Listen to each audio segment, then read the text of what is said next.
Welcome to El Paso for tonight's matchup between the Amarillo Wranglers and the El Paso Rhinos. Welcome you into El Paso County Events Center here in El Paso, Texas, as the Wranglers will take on the El Paso Rhinos in just about 15 minutes from now. I'm Guy Chiarenza bringing you the action here, as it's going to be a fun battle between the Wranglers and the Rhinos tonight. Two of the top teams in the South Division going head-to-head this evening. It's a clustered bunch at the top of the South Division. Got 6 really good teams vying for 4 playoff spots right now. And of course, there's a lot of hockey left to be played, as the Wranglers and the Rhinos will meet for the 18th time all-time. Rhinos picked up their first win against the Wranglers ever last night in overtime with the 2-1 victory. Amarillo leads the all-time series by a record of 16-0-1. Last night was a 2-1 victory for the Rhinos in overtime. A couple of first NAHL goals coming between a few players on both sides, as Tim Matthews scored his first North American Hockey League goal to make it 1-0 in the first period. And in the third period, Corson Maguire, the old 3-9er, gets his first NAHL goal on the board to tie the game up at 1, but unfortunately for the Wranglers, it was Cam Bazier scoring in overtime to lift the Rhinos to a 2-1 Black Friday victory. And so the Wranglers look like quick to regroup, quick turnaround, go back out on the ice here tonight, take on this Rhinos team once again. It's a Rhinos team that their stats really don't wow you in any sort of way, but they just find ways to win. And that's really kind of been the story for the Wranglers so far this season as well. And for the Wranglers, it's been a little story of, it seems like whenever they get into a tight game, they're either able to rally back and win, or at least salvage a point out of it. The latter being the case last night, although the Wranglers have their sights set on a clean victory here tonight against the El Paso Rhinos.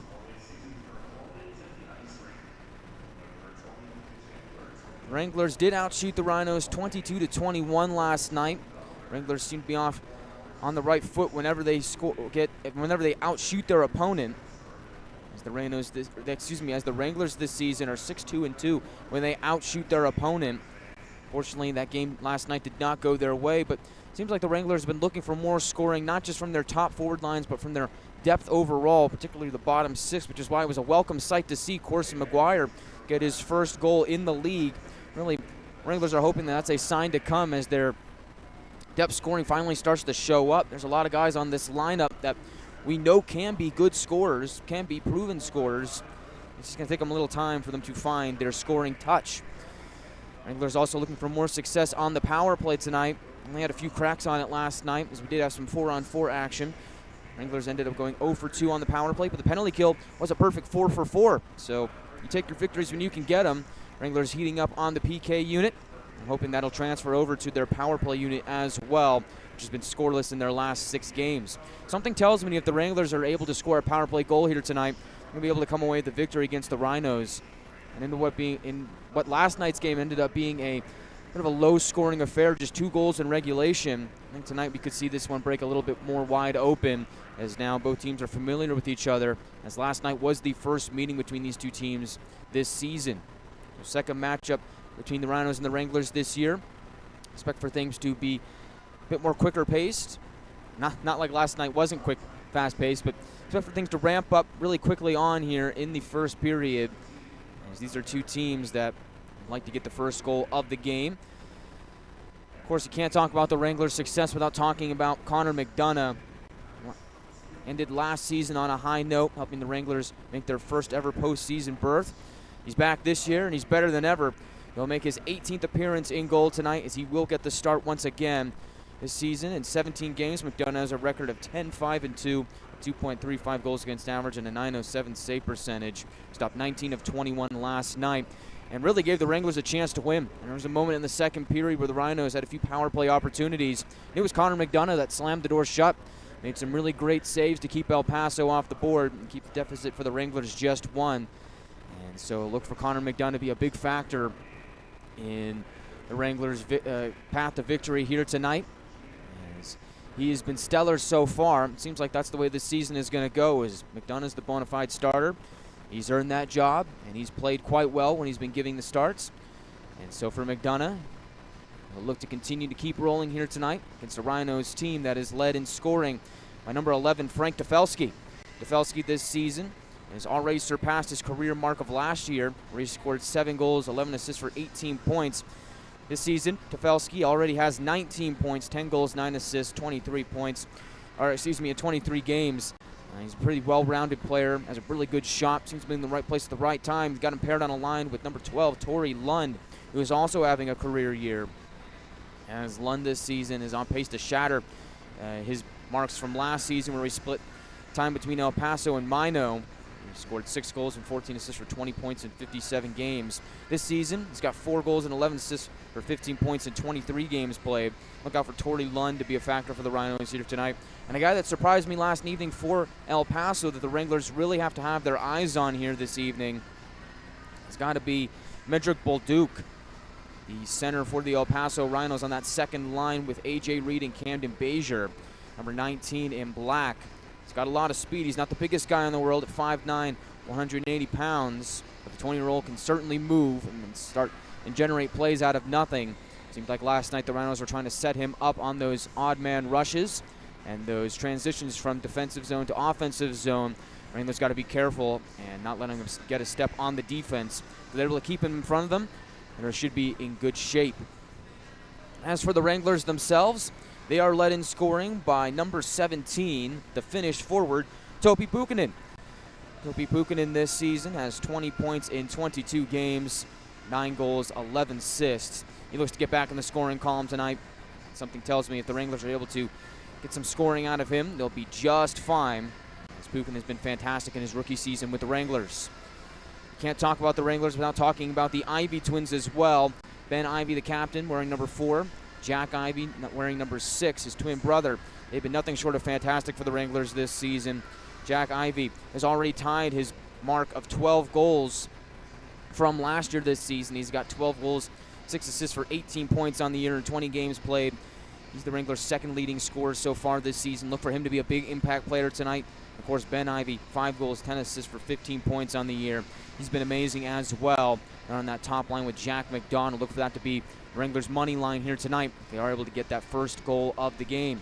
Speaking of the first goal of the game, if you're listening in on our YouTube audio feed, go comment down below in the chat box who you think is going to score the first goal of the game. And if you're watching on NATV, you can head over to our Facebook page. Comment down below on the game day post who you think is going to score the first goal of the first goal of the game for the Wranglers. If you guess correctly, we'll give you an on-air shout-out. We come back on NATV and YouTube. Pre-game show will roll on as we'll continue to preview tonight's matchup, get to the starting lineups. All that and more. We come back in just a few moments on the Wranglers Hockey Network on NATV and YouTube. This is Topi Puikkonen and you are listening to Wranglers Hockey on YouTube.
Welcome back to El Paso, where we're just moments away from first period puck drop between the Rhinos and the Wranglers. But before we get to that, let's get to the starting lineups. We'll start with the home El Paso Rhinos, who will field their top line of number 17, Carson Triggs, who will play in his second game as a Rhino after coming over in a trade from Kenai River. That sent Gavin Duckworth over to Alaska. Carson Triggs goes back the other way. Played his first game as a Rhino last night. Tonight will be his second appearance. He'll wear number 17 for El Paso this evening. The 19-year-old will play on the left wing, centering that line. The aforementioned number 12, Tori Lund, standing at 5'10", 185 pounds. The 19-year-old will center that line with Frank Tefelsky, number 11, on the right wing. Leads the Rhinos in scoring with 19 points in 23 games on the year. The 6'1", 180-pound forward will round out that top line that'll start the game for El Paso. On defense, it'll be number 22, Jakob German. He'll play on the left side, and to his right, number 5, Luke Lindsay. That pair was very busy last night, as German factored in on the overtime winner from Bayshore. It seemed like that line logged a lot of minutes for El Paso last night, so look for them to log a few more here tonight, and it'll be that top D pairing for the Rhinos getting the start here this evening. And in goal, just like it was last night, number 30 in goal again, it'll be Kale DePape for El Paso getting the start in goal. For the visiting Amarillo Wranglers, the boys that usually wear blue on the road, tonight they'll be wearing white, so I guess I can't call them the boys in blue. The boys in white tonight, hey, that kind of rhymed. We'll start that second line of Topi Pukkanen on the left wing, finish forward. We talked about him before the break. He's having himself an excellent start to the season with the Wranglers. Signed a tender in the offseason and has really lived up to all the hype. 20 goals in 22 games. He's almost a point-per-game player. Looks to find his scoring touch once again here tonight as he's on that line with familiar line mates. Number 89, Roman Zapp, down the middle. He's been nothing short of fantastic either, as he's getting close to breaking his NHL career mark set last year, where he had 23 points in 55 games. This season, he's already got 17 in 22. Number 89 will center that second forward line, and to his right, number 77, Alex Papaspropoulos, just like Pukkanen, signed a tender in the offseason. And he's one of those guys that coming into the season I was very excited to watch play, and he has also lived up to the hype, as Papaspropoulos, who played with the Pickering Panthers of the OJHL last season, has put very impressive numbers there. Already has 16 points in 22 games on that line with Pukkanen and Zapp. So that line will get the start here tonight for Ryan Anderson's Amarillo Wranglers. On defense, number 16, Colin Doherty. Been around this league for a long time. Final season with the Wranglers. He'll be paired up with number 2, Kyle DeMarco, veteran defenseman. Been here since day one. Also paired up with number 16, Colin Doherty, on the blue line. So Doherty and DeMarco round out that D pairing, getting the start here tonight. And in goal, we talked about him before, the legend continues to grow. Connor McDonough, number 1 in goal and number 1 in our hearts, will get the start here tonight for the Wranglers, making his 18th appearance of the season.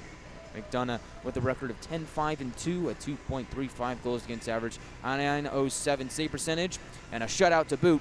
He's been excellent for the Wranglers this season. His 10 wins on the year are tied for second in the North American Hockey League, only behind Deves Rollons of Lone Star.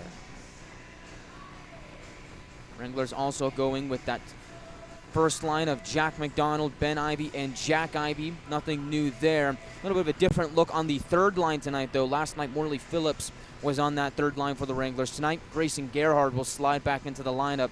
So it'll be Gerhard on the left wing, McNaughton down the middle, and number 74, Alex Stepanek, on the right wing for the Wranglers' third line. And then rounding out that bottom line, number 12, Tommy Chunchikov, Jacob Miller, number 9 down the middle. And on the right wing, number 39, Corson Maguire, who scored his first North American Hockey League goal last night. He'll look to make it a 2-game goal scoring streak this evening. We also welcome Cole Robertson back into the lineup. It's been a while since we last saw him, so it's good to see Robo back in the lineup for the Wranglers. He'll wear number 22 tonight. He'll be the extra forward. Wranglers are dressing 6 defensemen here tonight, so that means that they are going to be dressing 13 forwards here tonight. Seems like over the last couple games, Ryan Anderson and Connor Yanni have been fielding 7 defensemen, sticking with 4 forward lines, but tonight they will dress the extra forward in Cole Robertson. I believe Henry McRoberts played last night. He will be inactive tonight. As Robertson slides back into the lineup, and then the backup for McDonough here this evening will be number 33, Luca Gans. Well, we're just about set for the players to come out of the tunnel. Eagerly await first period action here from El Paso. Looks like it's going to be another packed out house here in Rhino country. Nothing new there. For the Wranglers, you got to find a way to win games on the road. You also got to find a way to win games in tough environments. I'm sure everybody has heard about the fans that sit behind the Wranglers bench that just honk a horn, blare all kinds of noise, make it a tough environment to play in. Certainly, I heard that horn in my sleep, as it's directly to my right. I'm sure all of you listening on the broadcast last night, if you were able to tune in, probably heard it as well. So the Wranglers need to find a way to come into a hostile environment on the road and come away with a win. So far on the road this season, the Wranglers haven't necessarily been bad, but they haven't excelled either, as the Wranglers this season on the road have a record of 4-4-2-0. So Wranglers looking to change that to 5-4-2 on the season. Wranglers' home record much better, 8-3-1. Wranglers certainly thrive within the friendly confines of the Budweiser bullpen. But seems like if you want to be a playoff team, you got to find a way to win those games on the road, as the Wranglers have hit the ice, and they will await the El Paso Rhinos, who are going to come out of a giant inflatable rhino head.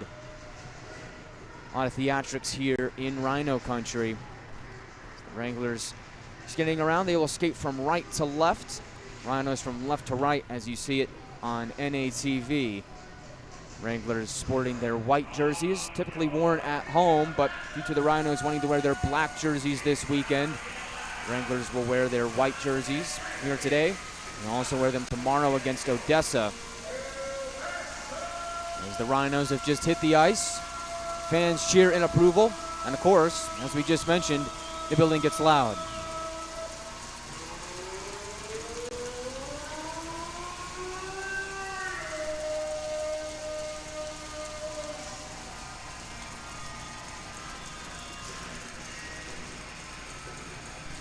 They will announce the starters in-house. We'll take another look at the Rhinos lineup as they do so. Talked about that top line getting the start tonight. Number 17, Carson Triggs. Number 12, Torrey London. Number 11, Frank Tefelsky. But you look down the rest of the lineup. Second line, A.J. Reed on the left wing. Medrick Bolduc down the middle. And Camden Basier to the right. Basier scored the overtime winner in last night's contest. Number 10, Ryan Ginger, the former Wrangler, will be on the third line, left wing, with number 25, Mason LaBelle down the middle. And right wing, number 28, Eddie Shepler, former Minnesota Wilderness. The Wranglers actually played Shepler's Wilderness over at the NHL Showcase, coming away with a victory over in Blaine.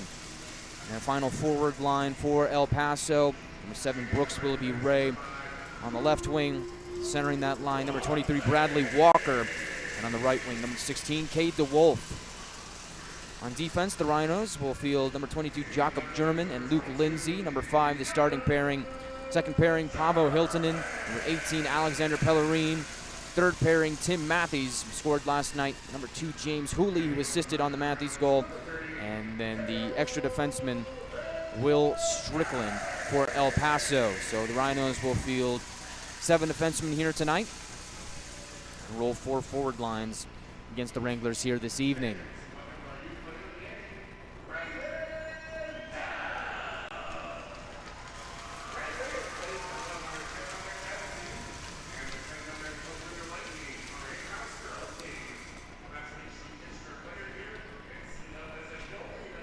Great night for hockey, and it's a great night for hockey in the South Division, as we're looking to have some fun here in Rhino country. We're chilling on a Saturday night, as it'll be the Wranglers' second game in as many days, and it'll be a quick turnaround as they'll head off to Odessa tomorrow for an afternoon game against the Jackalopes.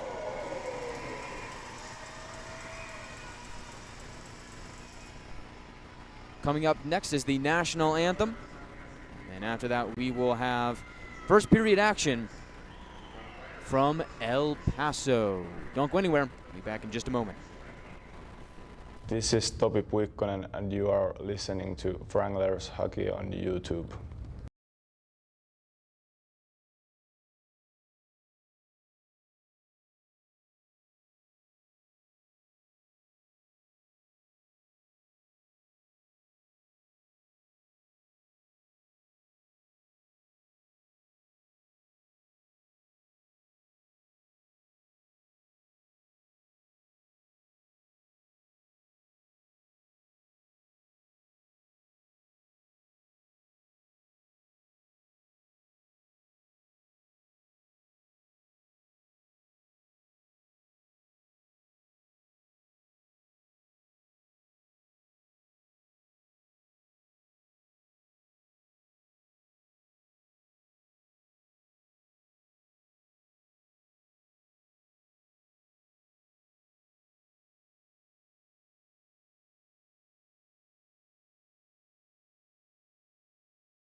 Welcome back to El Paso, where we are all set and ready to go. The preliminaries are out of the way. We are just moments away from first period puck drop. The only thing stopping us from that is the difficulty of them trying to get that inflatable Rhino head out of there. It looks like it's still got a lot of air trapped in there. They're having trouble getting it off the ice.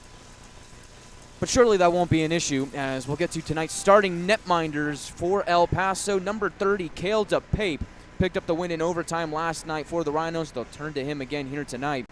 In 11 games with El Paso this season, he has a record of 6-3-0-1, 2.36 goals against average, and a .902 save percentage. And he was fantastic in the month of October, where he was the NAHL October goalie of the month. For the Wranglers, number 1, Connor McDonough gets the start in goal for the Wranglers, making his 18th appearance of the season. 10-5-2 record, 2.35 goals against average, and a .907 save percentage, and a shutout on the year. That coming against Shreveport on November 3rd. Fans make noise. I see those noisemakers. Can't faze me, and you're probably not going to faze the Wranglers either, as they look to come into Rhino country and come out with a win before they head off to Odessa for tomorrow's matchup against the Jackalopes. And away we go. Wranglers win the opening draw, and Colin Doherty will rip it around into the Rhinos zone, and that'll give us an icing 7 seconds into the game.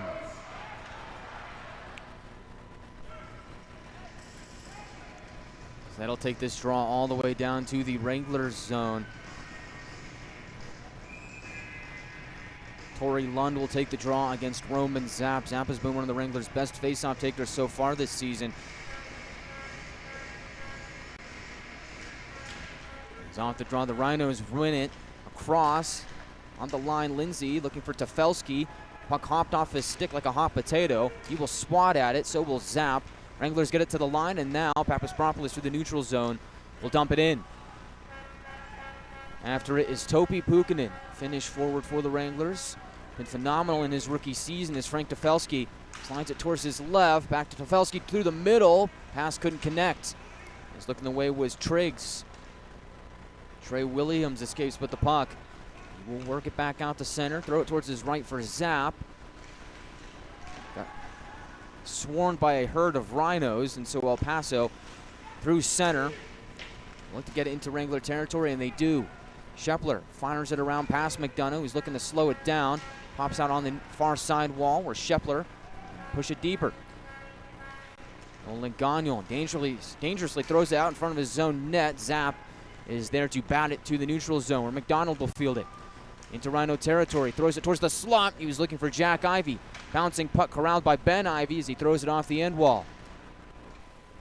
Rhinos are able to get it back out to center where Ben Ivey will dish it back down to Caleb Pape.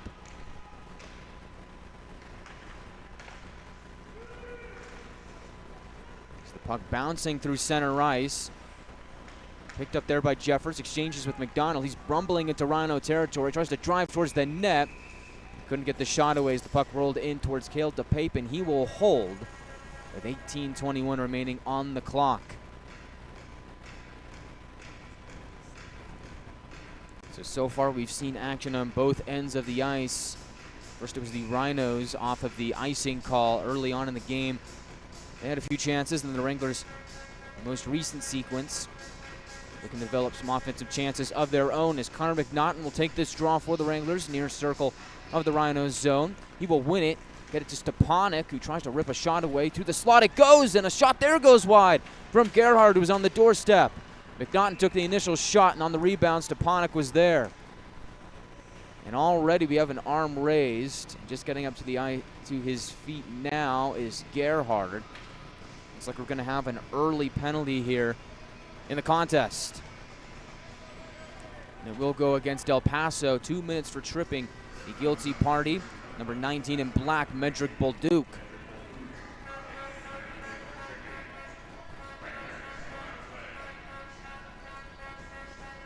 The Wranglers will look to cure their power play woes here as they head to the Budweiser power play. Not even 2 minutes into the game. First power play unit out there for the Wranglers as they watch the puck roll back out towards their own zone. They'll look to regroup here. Nolan Gagnon with Ben Ivey and Jack Ivey, Topi Pukkanen and Jack McDonald on that first power play unit for the Wranglers. So Rhinos got a broken stick. He'll race towards the bench to get a new one. In the meantime, El Paso will send it down, and you get a stoppage.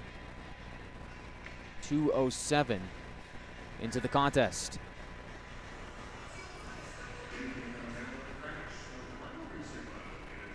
Draw is going to be to my left, near circle of the Rhinos zone. Ben Ivey leans in, and on this draw, the puck bounces around to the goal line. Rhinos fire it out to the right point, held in by Gagnon.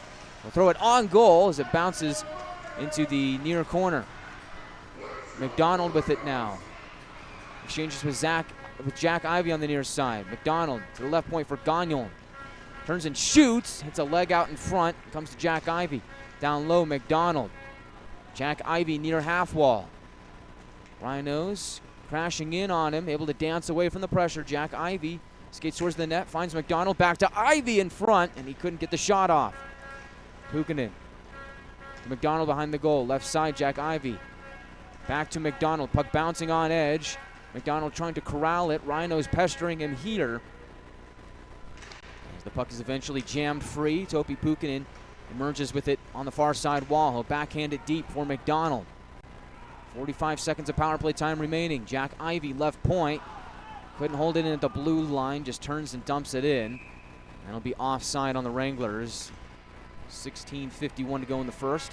And 38 seconds remaining on the power play. One of the biggest things for the Wranglers on that last sequence was the offensive zone time and the puck possession on the power play. Something that you really want to see. It's one of the things that can kickstart an ice-cold power play. Talked about how the Wranglers power play has not scored in their last 6 games. We can change that here tonight. It's Papaspropoulos looking to find Jeffers. Errant pass goes astray, and attacking here is DeWolf. Short-handed, deep into Wrangler territory. He kills some time off the clock. It's just now Zap gets the puck to Jeffers, and he'll work his way towards the neutral zone with about 17 seconds of power play time remaining. Stepanek drops it off for Zap to Papaspropoulos to the line. Jeffers, right side, McNaughton to the slot, and Stepanek couldn't get enough meat on the shot. Goes to the near corner. Zap towards the middle. Pass is picked off there by the Rhinos. Move it towards the corner, and that'll be a successful penalty kill for El Paso. Back to 5-on-5 action as the Rhinos dump it in. After it is Bolduc. He'll wheel his way towards the line, being pestered by Stepanek. He loses the puck. The Rhinos are forced to just dump it in. Alex Papaspropoulos, ever so shiftily, moves into the neutral zone. Pitches it towards his left, looking for Tommy Chunchikov as Papaspropoulos goes off for a change. Rhinos free the puck and move it back out towards center. They've got numbers as they race in towards the Wranglers zone. Play goes behind McDonough. Kyle DeMarco there defensively for Amarillo, as is Colin Doherty. He will whip it along towards the far side wall where Jacob Miller will scoop it up. Racing through the neutral zone, Miller pitches it down low. After it, Tommy Chunchikov. Winning that race is Lindsay. And he will send it the distance. And that'll be an icing on El Paso. Just a little under 5 minutes into the first.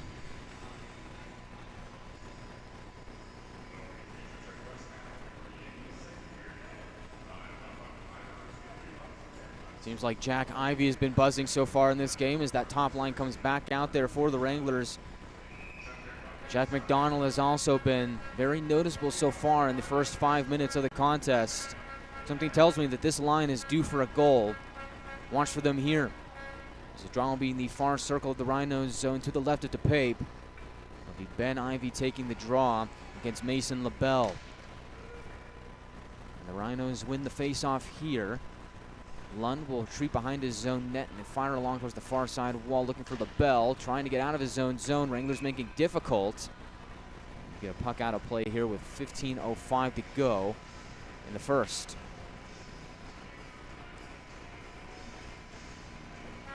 So again, we'll have a draw on that far circle. DePape will look on the former Odessa Jackalope. Catches with his right hand something that you don't typically see out of goaltenders. Usually you see goaltenders catching with their left hand, as does Connor McDonough, but DePape catches with his right. His right point to Marco, a blast, and that's swallowed up by DePape. That's something that we've seen Kyle DeMarco do a lot this season, is he's not scared to take those shots from the blue line, as he and Doherty will head off. On come Williams and Gagnon.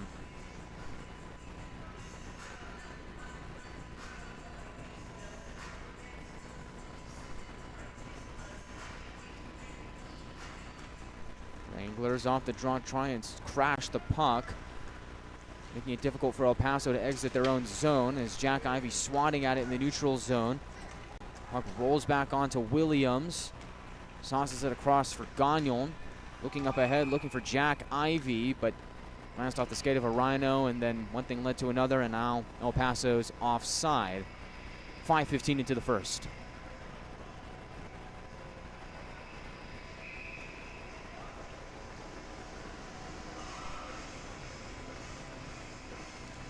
Wranglers' second line comes on. El Paso wins another face-off draw in the neutral zone. German wraps it around towards the far side wall of the Wranglers' zone. Slapped down deeper by Willoughby Ray. As the Wranglers come away with the puck, as Williams finds Papaspropoulos. Back to Williams. He'll flip the script as Gagnon chasing after the puck on the near side of his own zone. Gets some help from his teammates to work it back out to center. Papaspropoulos tries to sashay by the defense of Tim Matthews. It just wouldn't go his way, as the Rhinos will dump it down and get a change here. Jeffers, right wing breakout, finds Papaspropoulos, tries to twist away from the Rhinos. Triggs was there. Now Triggs goes behind the goal line. Shadowing him is Gagnon. The pressure there from Nolan Gagnon, sees the puck squeak free. Jeffers tries to hoist it out. Lund comes away with it to the circle. He shoots, and a blocker save by McDonough. Left point. Rhinos below the goal line. Back to the left point. Hiltonen finds Tafelski, who turns and shoots. He's off a stick towards the near corner. Picked up here by Triggs. Tries to shoot. Goes off the leg of Gagnon. And the Wranglers will get it back out to center with 13:25 to go in the first. Rhinos dump it down, get another change here. Heavy forecheck from the Rhinos here. Wranglers get it back out to center here. Once again, the Rhinos dump it back down. Papaspropoulos to Gagnon. The former Cornwall Colt finds Zap. Now back to Papaspropoulos, gains center red, and he will just dump it down. That line is due for a change. On comes the third line for the Wranglers, McNaughton and Gerhard with Stepanek. The Wranglers go D to D in their own zone, looking to start a breakout here.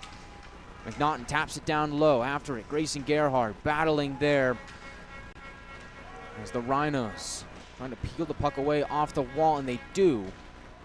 As German gets it up the center.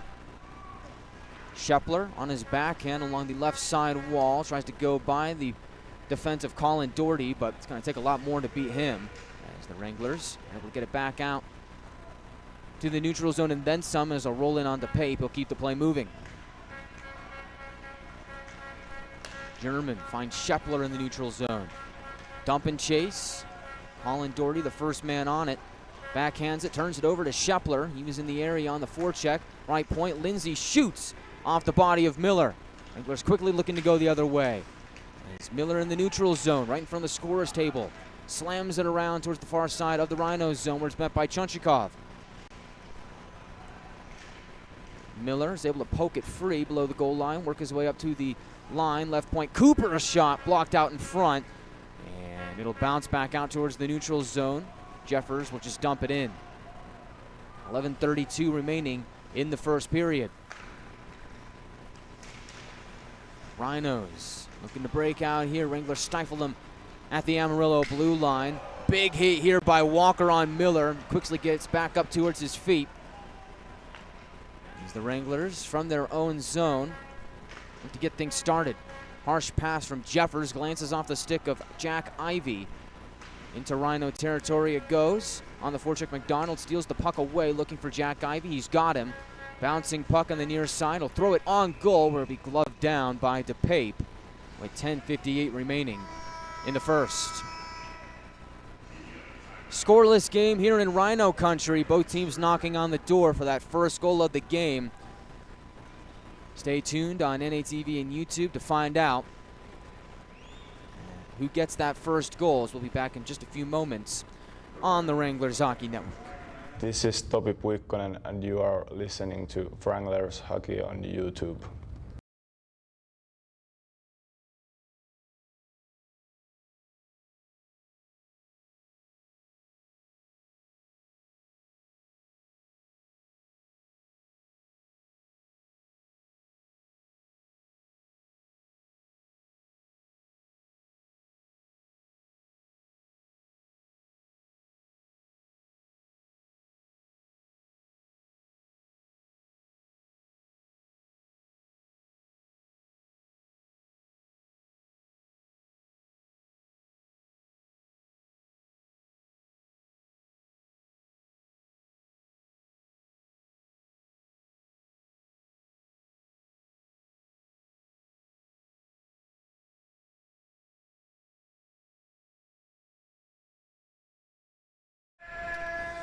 Welcome back to El Paso, Texas, for the Wranglers looking to get the first goal of the game. It'll be an offensive zone draw. Taking it for the Wranglers, Ben Ivey. As he wins that draw, left point Williams unable to hold it in. We'll have to scurry back out the center as the Wranglers look to get things started here. As breakout pass connects with Jack Ivey. Throw it around towards the far side wall, where it's met by Ben Ivey. Frees it from the wall, gets it to the right point for Gagnon. Back to Jack Ivey, right circle, shoots, and it goes over the goal. Didn't miss by much as Williams keeps it in. Down low, it's McDonald being shadowed by German. Looking for Ben Ivey in the slot. He swings and misses on the shot. And the Wranglers will retreat back out towards their own zone.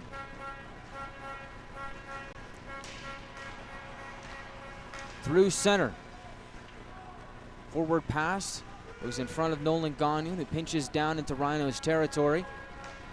El Paso will get it back out to center, but the Wranglers, DeMarco, will pick it up and look to turn it back into the Rhinos zone for another offensive breakout. There's Jack McDonald looking for a head for Roman Zapp. Wranglers in the middle of a change here as McDonald gains center red.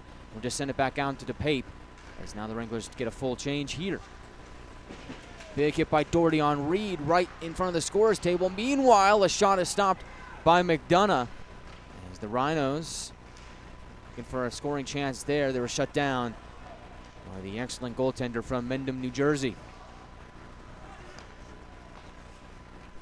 Doherty gains center red, fires it in, pass to Pape. Papaspropoulos, far wall, slows it down.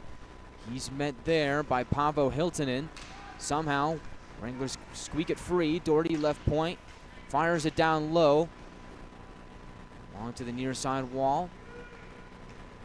Get it back up to the line for Doherty, but couldn't hold it in. He'll chip it back up and into the netting with 9:07 to go in the first. The in-arena shot count reads 3-0 for the Wranglers. Although I could have sworn I saw at least 2 shots that McDonough stopped, but who am I to say? In the neutral zone, McNaughton wins the draw in front of the Rhinos bench, finds Cooper. He will wind and drive it deep to DePape. Puck squeaks back towards the goal dangerously as DePape came out of his crease for reasons unknown, and it'll go the distance. No, I guess there will be an icing. Looked like they might have waved it off, but no, they will keep it, so it'll come back down towards the Rhinos zone. Crazy play there where puck battle along the near side boards, kind of towards the corner, a little bit below the half wall. Puck squeaks free, and I'm not quite sure why DePape left his post. Maybe he thought the puck was going to go behind the net, but instead the puck glances off the post, and what dangerously could have ended up in the back of the Rhinos net. Offensive zone draw here. McNaughton will take it. Number 27 in white is having a fantastic year. Wins it, gets it to Gerhard, and he scores! Grayson Gerhard, his first North American Hockey League goal, gives the Wranglers the 1-0 lead. And what a feeling that must be. He's fired up as Grayson Gerhard breaks the ice. And the Wranglers lead by 1 with 8:47 to go in the first. We talked about it last night. We talked about it in the pregame show. Wranglers looking for some more scoring through their bottom 6. Last night, Corson Maguire gets his first in the league. Tonight, it's Grayson Gerhard. And that's a welcome sight to see. It's number 18 makes it a 1-0 game. Wranglers quickly looking for more. Stepanek throws it through the crease. Bounces out on the near side wall. Cooper takes a shot. Wranglers jam it down deep. There's Gerhard again towards the middle. Goes off a skate. McNaughton in the area. He was looking for a goal. Gerhard again chopping at it.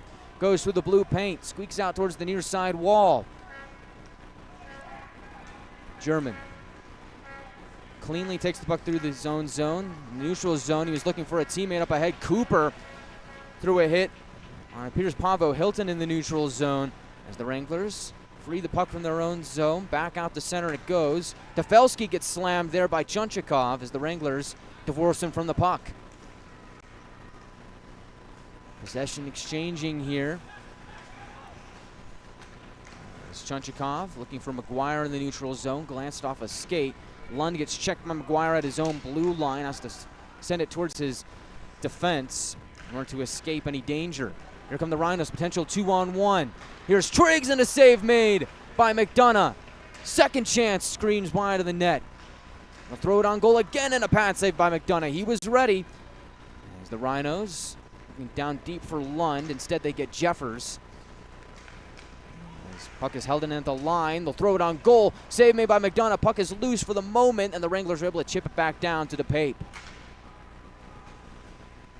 No icing here with 7:10 to go in the first.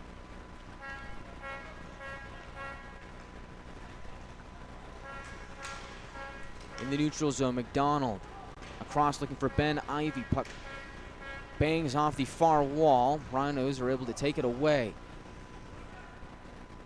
McDonough out to play the puck as the Rhinos here offensively looking to tie up the game. After the goal from Grayson Gerhard.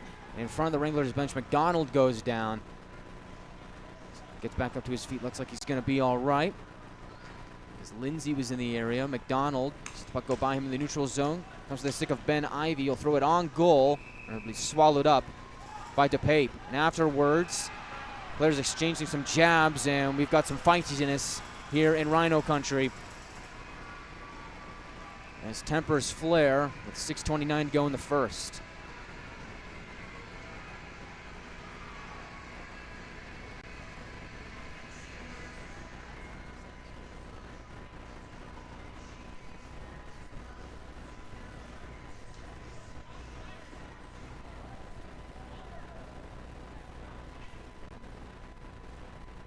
Looks like this draw is going to come back out towards the neutral zone. And we'll see how that goes when we come back on the other side of the break. Grayson Gerhard gets his first goal in the North American Hockey League to make it a 1-0 game. It's the Wranglers 1 and the Rhinos 0 on the Wranglers Hockey Network on NATV and YouTube. This is Topi Puikkonen and you are listening to Wranglers Hockey on YouTube.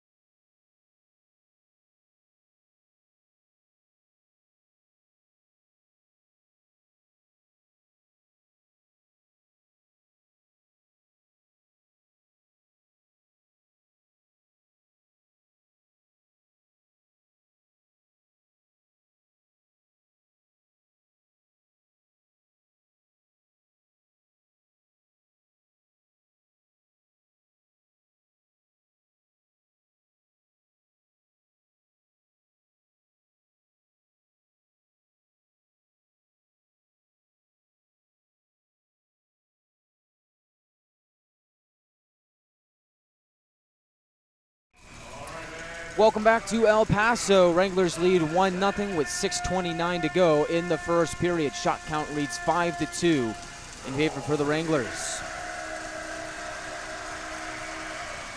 Zap out there with Robertson and Pukinen as the Rhinos drive it towards McDonough. He'll come out to play the puck. Dish it to Doherty. Up ahead, he's got Pukinen. To the neutral zone it goes. Robertson tries to dig it free from the legs of DeWolf. Rhinos are able to keep possession. Flip it towards the left wing side. Willoughby Ray from center. Throws it off the skate of the head linesman, or excuse me, the head official, as puck will go into the Wranglers zone. And afterwards, we got a whistle. Looks like Robertson's tied up here with Walker, and now bodies will converge on that play. As again, we see some of that South Division nastiness.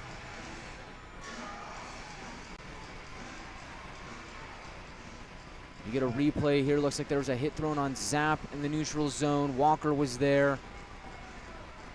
They jostled a bit. And looks like they're going to take them both, Walker and Zap. Looks like we're going to be headed to 4-on-4 here. Oh, thank you. Someone just brought me some kettle corn. We'll have to do a food review in the first period.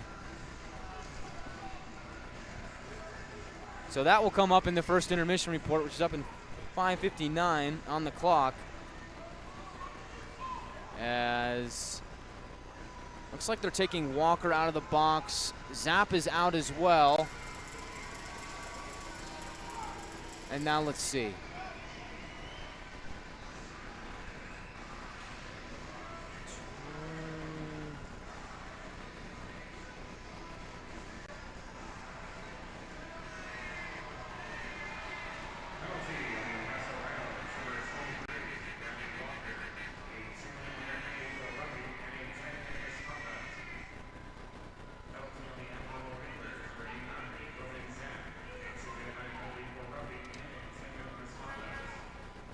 So,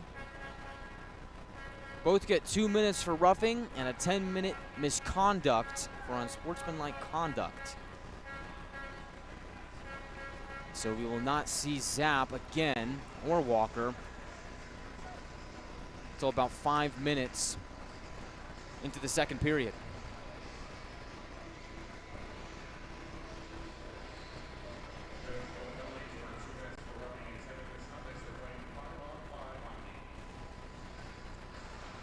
However, we will stay 5-on-5.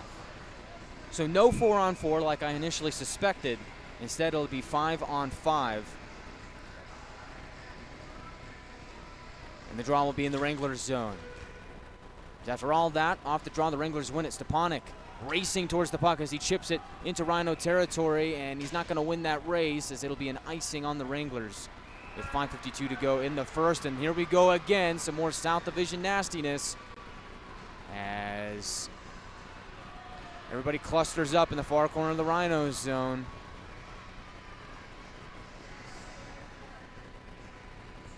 We shall see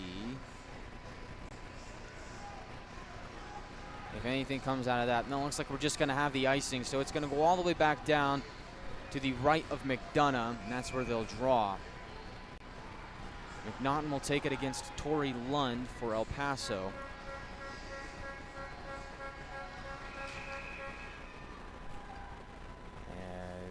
So we get a bit of a false start here with that horn blaring in our ears. I can't blame them. And so, Wranglers come away with the puck once more. Colin Doherty to the neutral zone. Pass goes in front of Stepanek. Rhino's able to carry it through center. Gets stopped at the Wranglers' blue line. They'll look to regroup here. It's in his Pellerine. Finds Triggs left side towards the slot. But through a cluster of bodies, Stefelski whacks it around towards the near side wall. Bodies crunch on the far side wall as the Wranglers swat at the puck here and get it back out to the neutral zone for Grayson Gerhardt. He'll flip it into Rhino territory, and now he'll head off for a change as McNaughton applying the forecheck here for Amarillo. To the neutral zone, the Rhinos go. Triggs backhands it, looking for Lund. Instead, the Wranglers go the other way. Maguire drop pass. Chonchikov, a shot and it goes off the stick of Lindsay and out of play. Tommy Chunchikov still looking for that first goal of this season, and it's not for lack of trying. Seems to be snake-bitten so far to start the season, but he's been noticeable despite not showing up on the score sheet. Seems like every time he's out on the ice, he is making an impact. It's been especially good on the forecheck so far this season for the Wranglers. Cooper, left point, throws it across towards the far corner. Tommy Chunchikov racing after it, gets some help from Miller. They jam it free, and the Rhinos at the last second are able to swat it back down to the Wranglers zone. And it will be an icing with 4:48 to go in the first.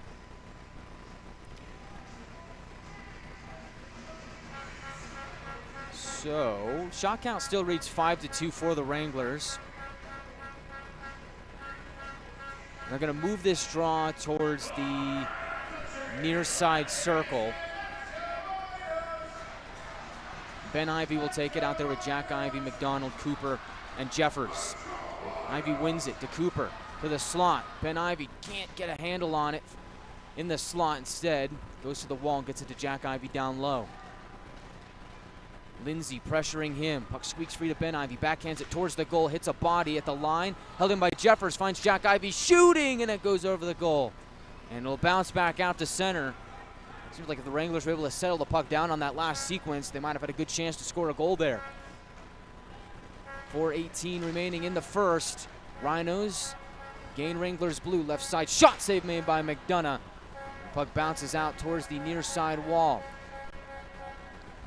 Coming away with it is Drew Jeffers to center. He finds Ben Ivey, picks his head up, throws it towards his left for McDonald. Dances by a defender towards the goal, bouncing there in the blue paint, and DePape at the last second is able to pounce on it for the save. Looks like that initial play by McDonald thrown towards the goal. Looks like DePape actually made the initial save, and then it bounced back in on goal after hitting the leg of either Hiltonen or the Wrangler in the area.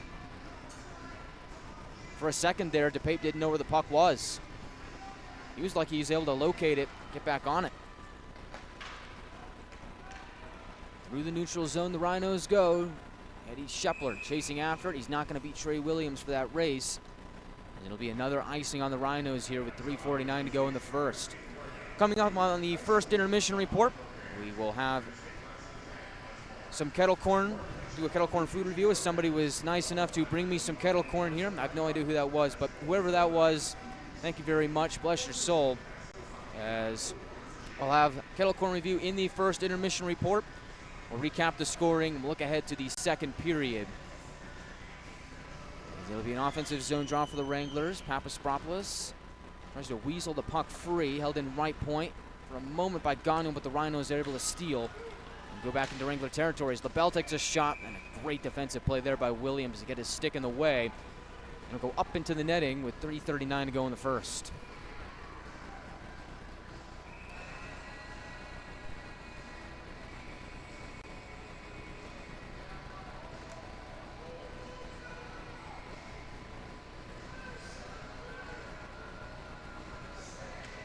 So this draw will be to the left of McDonough.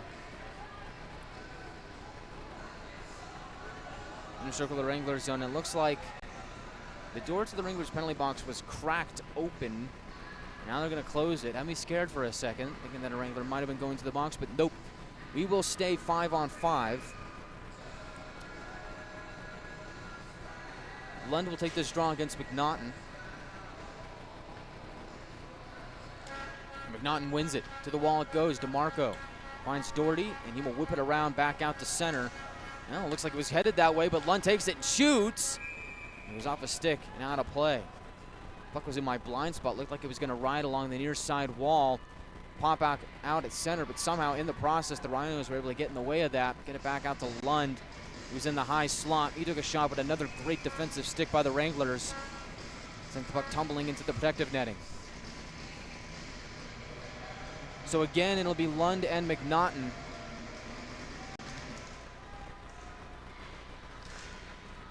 McNaughton wins it once more. DeMarco in open space. Right side. looking for either Stepanek or Gerhardt. Pass goes in front of them. So it comes back to DeMarco. Wranglers trying to start a breakout here, just unable to get that breakout pass that they want. This comes back towards DeMarco. Rhinos pressuring this time. DeMarco, veteran defenseman, chips it off the wall.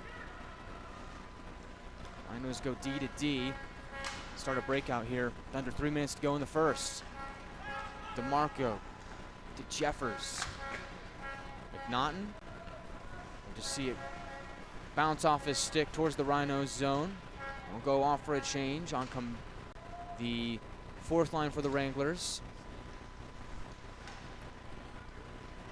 Reed in the neutral zone, exchanges with Bolduc, and here he goes. He's got some speed, and he gets dumped down to the ice by Corson Maguire.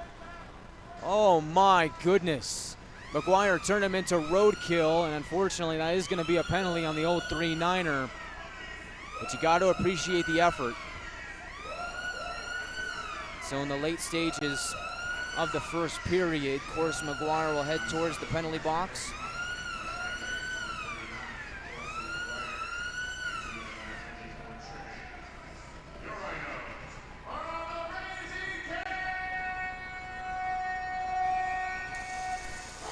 So the Rhinos head to the power play for the first time tonight. Wranglers look to go 1 for 1 on the penalty kill as we get a bit of a false start on the draw. We'll do it again. Ben Ivey out there with Jack Ivey, Bryce Cooper, and Drew Jeffers to start the penalty kill for the Wranglers.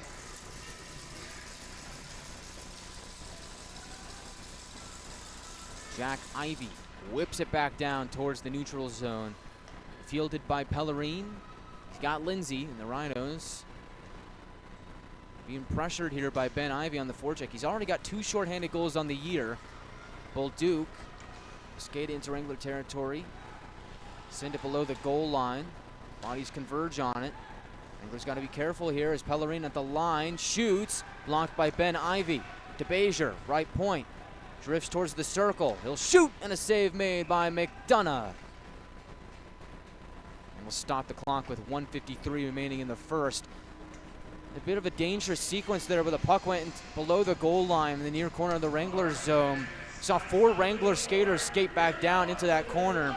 You know what that means? That means there were a few Rhinos that were left unprotected in the slot area. Always got to be careful in a situation like that. Wranglers are able to come away unscathed. Doherty blasts it back down towards the Pape. That'll kill some more time off the penalty. 1:15 remaining on that. German through the neutral zone, splits the D. German to the goal, shoots, and a save made by McDonough. Right point, it's Hiltonen. Weaseling his way down deep. Finds Reed below the goal line. He'll pop out on the far side wall. Exchanges with Tefelsky. He runs right into a Wrangler defender. And the Wranglers will pick up that puck and send it back down to DePape and get the clear.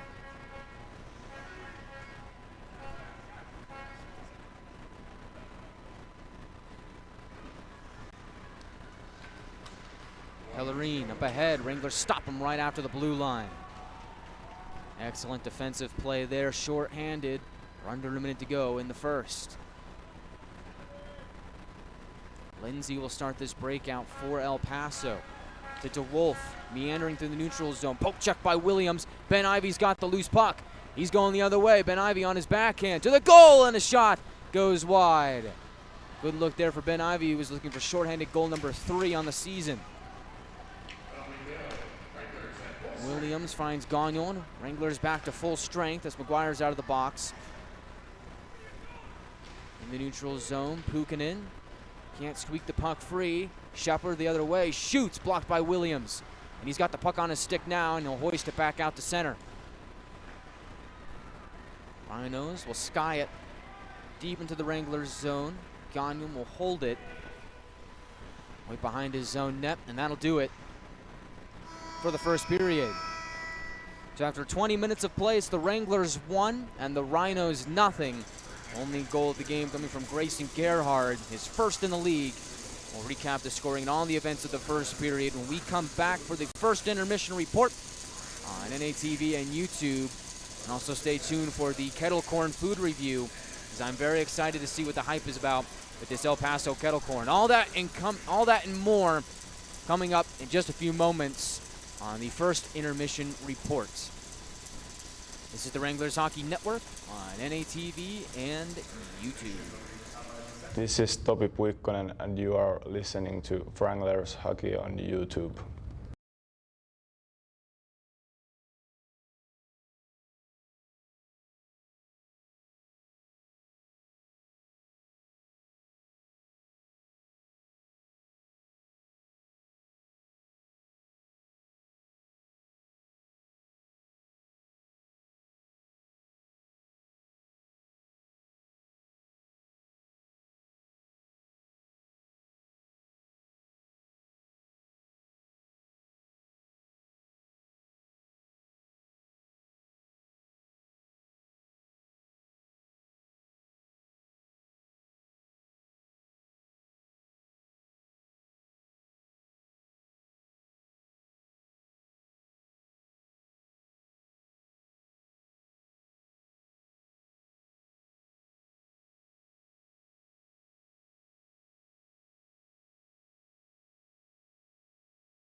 Welcome into the first intermission report from El Paso, Texas, where the Wranglers have a 1-0 lead over the Rhinos, courtesy of Grayson Gerhardt's first North American Hockey League goal. He was selected in this last summer's draft, impressed the coaching staff through training camp, and made the roster, and he's been staple of the lineup over the last few games as Gerhardt gets his first goal in his 14th game this season with the Wranglers. Assisting him on that goal, Connor McNaughton, as that goal comes 11-12 into the first period. So far, it's the only goal of the game. So Gerhardt picks up his first goal, first point of the season. He was very happy and excited to do so, and that always brings a smile to my face to see the emotion from guys that scored their first goal. Last night, it was Corson Maguire, and of course, the way Jacob Miller was acting, you thought it was him. Just with how much excitement he expressed for his teammate. What a moment it was last night for Maguire, who got his first goal in the league. And then here tonight, Grayson Gerhardt, with just the same amount of emotion tonight. He's thrilled to get his first goal of the year. As it just smiled to my face to see him get that. And hopefully it's the first of many for Grayson Gerhardt. And that made it a 1-0 game. McNaughton, meanwhile, picks up his 7th assist of the year, so now he's got 14 points, 7 goals, 7 assists on the season. Talk about a well-rounded player. It seems like Connor McNaughton can do it all. He picks up the lone assist on the Gerhardt goal. Had a few penalties in the first period. Both teams went 0 for 1 on the power play. We had a moment in the game where Roman Zapp and Bradley Walker, about 6 minutes to go in the first period, each received 2 minutes for roughing and then 10-minute misconduct. So we'll see them later back on in the second period. But also want to point out that 2 minutes for roughing, and it seems like it canceled out. We still played 5-on-5. The Wranglers so far, they've been excellent here in tonight's game. Shot count reads 6-5 in favor of the Wranglers. Connor McDonough has been tested a few times so far in this game. He's played excellent. He's been, seems like the backbone of this Wranglers team so far this season. Seems like night in and night out he gives them a chance to win. And tonight is no different. So for Connor McDonough, I think he's off on the right foot for another game here with the Wranglers. Let's get to the moment we've all been waiting for. See what the hype is about this El Paso kettle corn. Someone was nice enough to bring me some kettle corn here up on press row. I have no idea who it was, but if you're listening, which I'm sure you are, I'd like to express my thanks, as we're going to try some kettle corn here for a food review in the first intermission. Let's see what the hype is all about. I believe it was Duke Keith, the broadcaster for the Rhinos, that made this so popular. It seems like it's become a bit of a running joke between the South Division, where it seems like, I guess, in every single broadcast that Keith does, seems to bring up the kettle corn. It seems to become a bit of a hype train on this kettle corn, so we'll see what it's all about. I'm very excited. I think I mentioned a few weeks ago, before we were headed down to El Paso, I wanted to try out the kettle corn, so I'm happy that I finally get a chance to do so. So we'll see what it is. As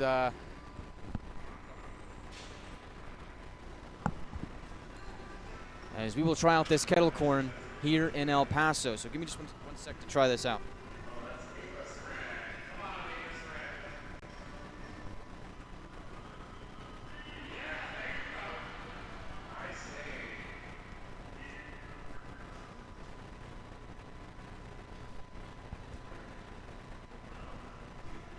Okay, I see what the hype is all about. I understand. I have been enlightened. This is, wow, that's interesting. So it's like a perfect blend of salty and sweet with that perfect amount of crunch. I'm hooked. Hey, excuse me, I got to take another bite of this stuff. Give me a second.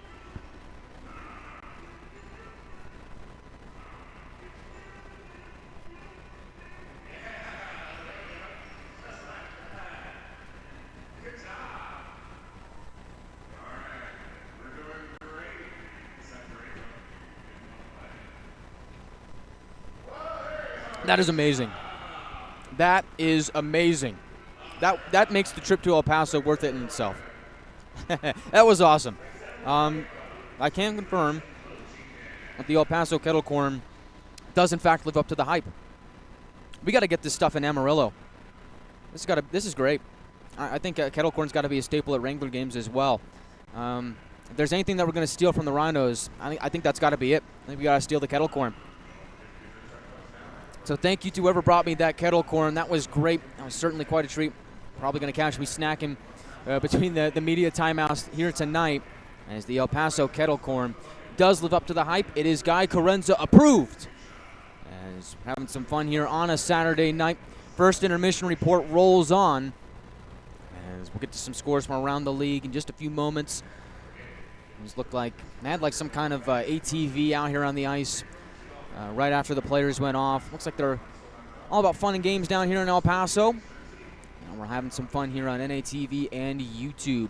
Don't go anywhere. Get yourself a snack. Get yourself a drink of your choice. Of course, kettle corn is approved.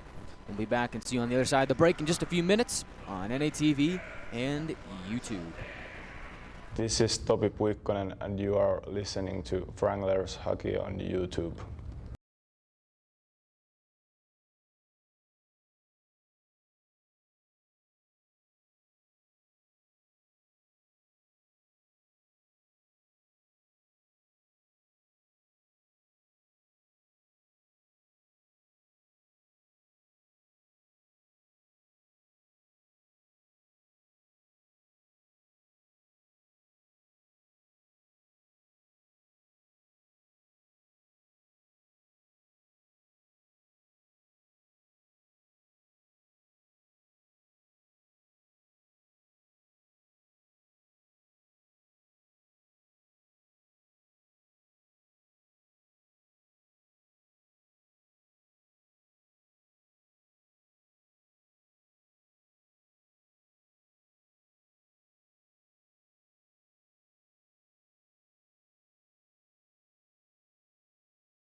Welcome back to El Paso County Coliseum, or the Event Center.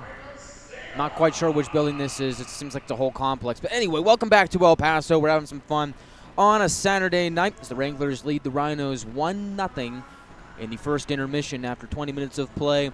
Grayson Gerhardt gets his first in the North American Hockey League, and that's the only goal so far. Seems like it's a flip of what we saw last night, where the Rhinos scored the only goal at the first period. Wranglers have held off the board. This time it's the Wranglers scoring the first goal. Rhinos off the board, so we'll see how this one ends. But for the Wranglers, it seems like that bottom six is starting to heat up a bit. And I said that, I've been saying for the last couple of games, that that's really one of the areas where, if you're the Wranglers, yeah, that's one place that you'd really like to see your team improve. It seems like the Wranglers are able to play a really tight defensive game, keep games close, keep games low scoring, but you want to see more scoring from your bottom six, and it seems like right now they're getting it. As you see, Maguire scored last night, Gerhardt tonight, and so hopefully that's the first of many for both of those two, as Wranglers look to get some more depth scoring, and you really can never go wrong with depth scoring. I mean, you look all throughout hockey, not just the NAHL, but you look at the NHL, AHL, ECHL, you name it. It seems like you have to have a good blend of a few things to build a championship team. You got to have great goaltending, which the Wranglers have in Connor McDonough. You got to have depth scoring, which the Wranglers seem to start be getting a little bit here over the last couple of games. And then it also seems like you got to have a sturdy defense, which the Wranglers also have as well. So it seems like, give it a little bit of time, but it seems like the Wranglers slowly starting to heat up a little bit as more players find their roles on this team. Get a little bit more comfortable and acclimated with that system that Ryan Anderson and Connor Yanni employ. But give it a few games, a little bit, and I think this team is really going to start to gel and start to play well. And that's pretty much what we saw in Oklahoma, where the Wranglers won 4 out of 5 against the defending champions. You saw the team really start to gel and really start to play well because they started believing in each other. They started gelling with each other. The chemistry was starting to build, and I asked Tommy Chunchikov about that when I had him on Wranglers Weekly. You know, why was that? Why did you think that the team started to play well against the defending champions, winning 4 out of 5? Why was that? He just said, you know, we started to build chemistry. We started to become comfortable with each other. We start to understand how each other are going to play. And it's just one of those things where you wear on through the course of the season and start to know your teammates a lot better, start to connect a lot better, and in turn, you build that chemistry. And you start to really jive as a team. You string up some wins along the way. So Wranglers are going to do that here on this road trip, second game of a 5-game road trip. Of course, the Wranglers falling in overtime last night to the Rhinos, although they still get that point, which the Wranglers seem to, when they lose tight games, which doesn't happen very often, when they do, they usually are able to salvage a point out of it. So Wranglers get that last night. Look to get a win here tonight. They're off on the right track as have a 1-0 lead through 20 minutes of play, but got to find a way to win on the road. This is a tough place to play in. Got to give Rhino fans credit. They are loud. They are boisterous, and they make it a tough environment to play in. And so for the Wranglers, if they're able to come away from El Paso with 3 out of 4 standing points against the Rhinos, I think he chalked that up as a win. But for the Wranglers, I think the key here tonight is if they are able to win this game, I think you got to win it in regulation. The Wranglers have been surrendering too many points by letting games go to overtime or shootouts to South Division opponents. When all is said and done, you don't want to be handing out points like that to other teams around the division, even though you do come away with that extra point if you win in overtime, which the Wranglers seem to do.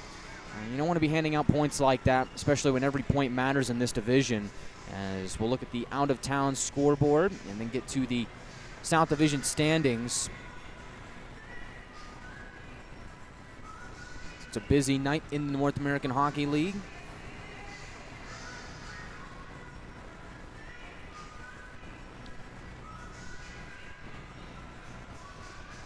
As we look around the South, over at Ector County Coliseum in Odessa, where the Wranglers will be tomorrow.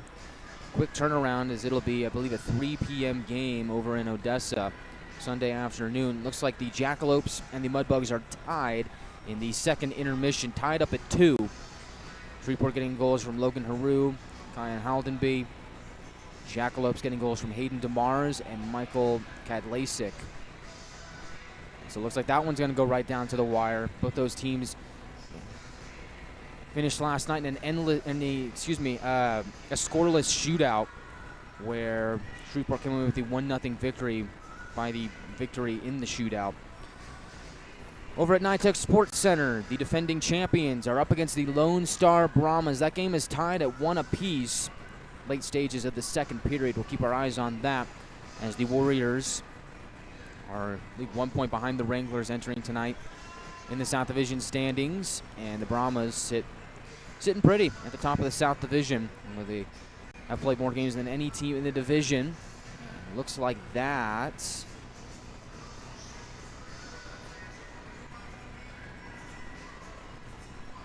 will round out South Division play. I don't see any more games on the schedule that involve South Division opponents. So looks like that's it. Oh, no, never mind. Oh, I've been mistaken. An early game that slipped my gaze. The Corpus Christi Ice Rays defeat the Colorado Grit 7-3. Oh my, how did I miss that? The Ice Rays open up a can on the Colorado Grit as Corpus Christi catching fire, bottling up the Grit over at Greeley Ice House. They come away with a victory. So let's take a look at the South Division standings then and find out what this all means. We're just about 3 minutes away from second period puck drop.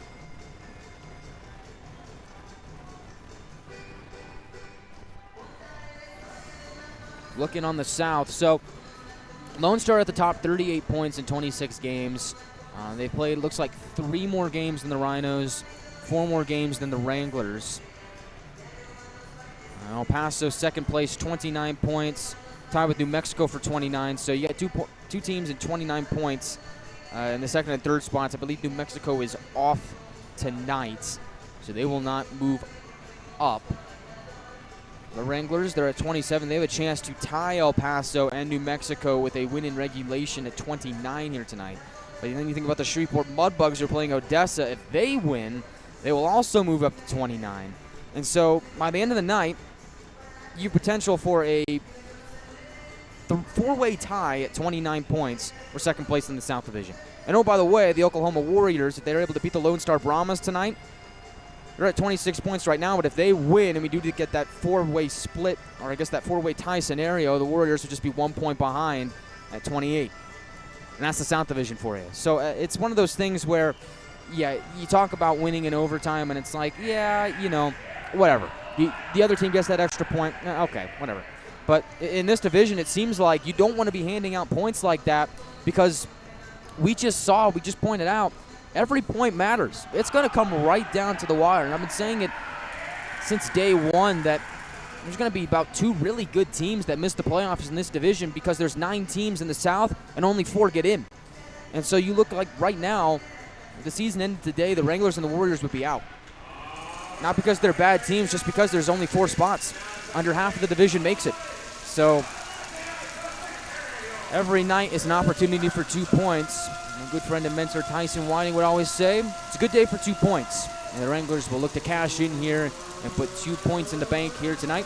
And they're off on the right foot with a 1-0 lead heading into the second period as both teams have retaken the ice. Connor McDonough back in net for the Wranglers. Kale DePape for Odessa, or excuse me, got Odessa on the brain. And oh, looks like we got a scrum here at the top of the period, and everybody out at center ice. Oh boy. Stepanek and Topelski going at it. I don't think I've ever seen this before.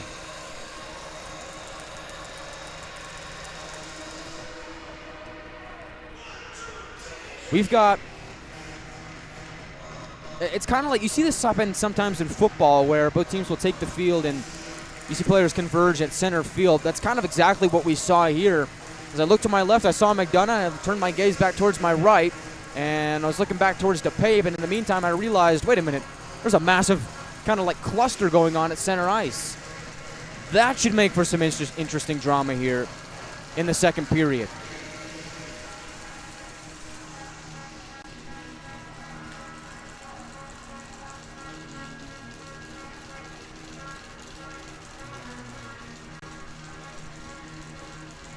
Good thing I've got my popcorn ready, or I guess in this case, kettle corn, because it looks like it's going to be one heck of a night between the Wranglers and the Rhinos.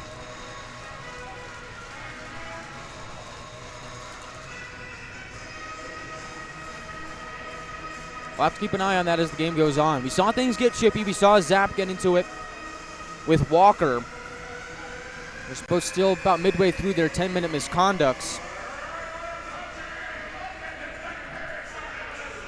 So we saw play get chippy in the first period. We saw some weight being thrown around with a few hits. But that right there tells me there is bad blood between these two teams right now. And of course, we knew that coming in, but there's bad blood right now, and it's not going away anytime soon. So sit tight and enjoy the second period with us as we are underway from El Paso.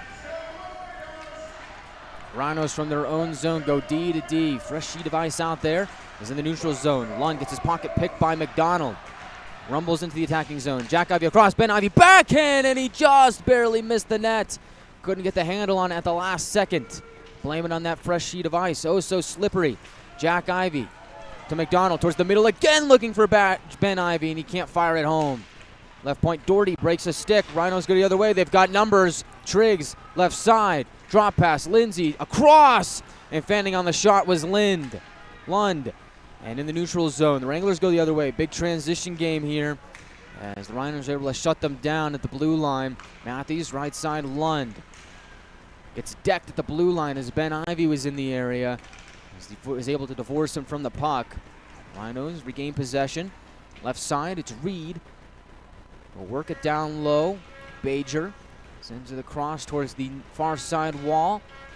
Reed dips it down low. Finds Bajer again. They'll exchange places. As Bajer drops it off. Back to Bajer at the line. He'll shoot. Blocked out in front. Might have hit his own man in Reed. Right point again. It's Matthews. Backhand towards the crease. Hits a body and goes towards the near corner. Wranglers want it back up to the line, but not out. Held in by Bajer. He'll bring it down low. And back up to the line. Bajer, left side, looking for Bolduc. It hit his skates and tumbled below the goal line. Both teams having trouble possessing the puck here. As Bajer. Puck seems to be on edge here to start the second period. Behind McDonough, players converge. A cluster behind the goal. Wranglers try and pry the puck free. Instead, the Rhinos will work it up to the left half wall for a shot that goes off the side of the net. Left point, it's Pellerine. Around the horn it goes. Right point, it's Hooley. Going to throw it towards the slot, goes off his skate. Right point, all alone for a shot there. That goes wide. It was taken by Ryan Ginger. And in the neutral zone, Jack Ivey gains center red, and he will dump it down. Period of the long change for both clubs. That line will go off for the Wranglers. Stretch pass connects with Shepler. Lances off his stick as he was looking to turn into the Wranglers zone. Rolls in on McDonough. He'll cover. A little under 2 minutes gone in the second. And again, seems like now after every single whistle, we get bodies crashing in on each other. Everybody wants a few words for each other. There's always a scrum after the whistle. Here it's Papasprompoulos. Seems like he's shouting. I believe it's Ryan Ginger.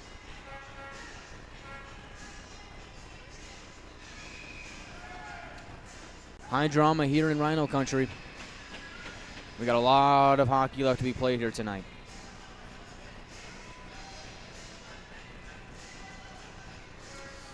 These two teams meet here tonight, and they will not see each other again until February 9th.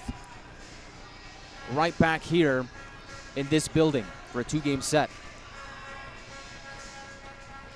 So if you got some words for your opponent, you better get them out of the way now because it's a while until you see him again. Right point, shot there, swallowed up by McDonough. As Strickland took that shot, McDonough read it like a book. 2 minutes into the second period, we get another stoppage.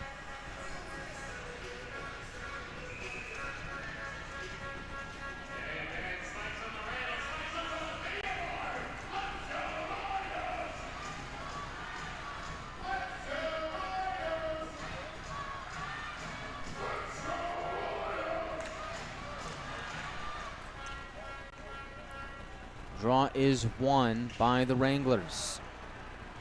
To the near side wall it goes. Kicked back out to the neutral zone by Robertson. He'll give chase. Rhinos fire it down toward McDonough. Out of the net, he goes to play it. Right point shot off the end wall. Will be Ray. Flips the script and sends it towards the far side wall. Strickland's met there by Robertson. He's having a good shift. As Cole Robertson sees the puck go into the far corner of the Wranglers zone. Papaspropoulos jostling there with, I believe, Tori Lund. Puck still pinned up against the boards. And now it's jammed free as it'll come along towards the near side. Rhinos get there first. It's German. Across now. Shot there. Save made by McDonough. Puck is free. Goes below the goal line. Reed in the area. Jams it towards the goal. And it'll be gloved down by McDonough and frozen. 3 minutes and 10 seconds into the second.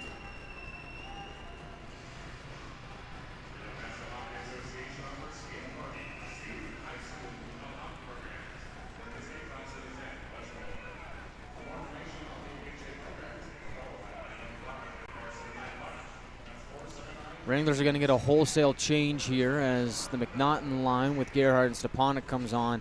Jeffers and Cooper out there defensively for the Wranglers. Rhinos with their top line out there with Lund, Triggs, and Tefelsky.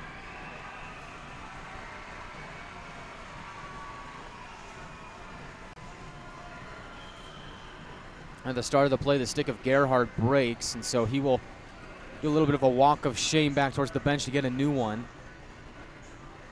Although he's got a lot to smile about here in this game as he's got his first goal in the league.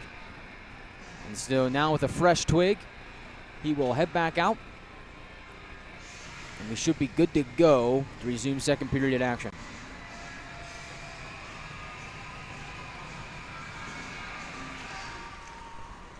Rhinos win at right point. Pellerine swings it down low. Triggs to the left side for Hilton, and crashing in on him is Stepanek. English trying to wedge the puck free. Instead, Hilton shoots out the side of the net. McDonough pounces on the loose puck to freeze it with 16:34 to go in the second.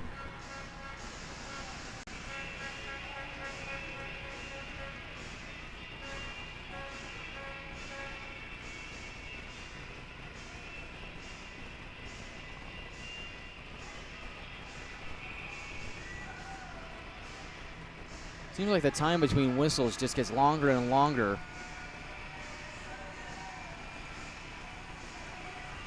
Or excuse me, like the time from play stopping to the next play. So we've just got so much extracurricular stuff afterwards. As Hilton in left point. Throws it towards the half wall. Wranglers come free with it. It's DeMarco. From his own zone, head up.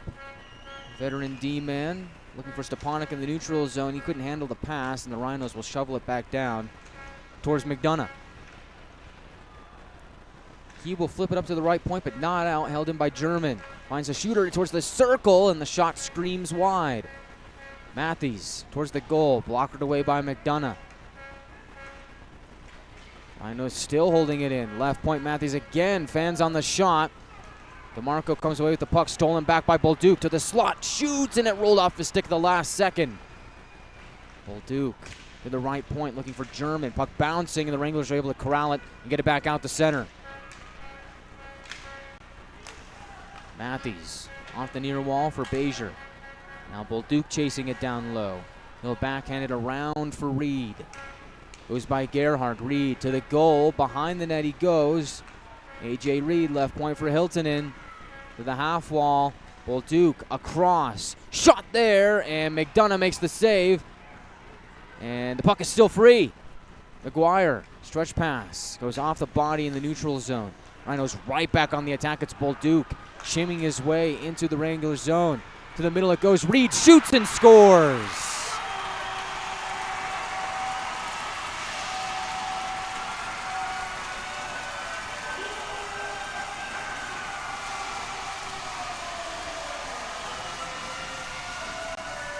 And A.J. Reed has tied the game in the early stages of the second period.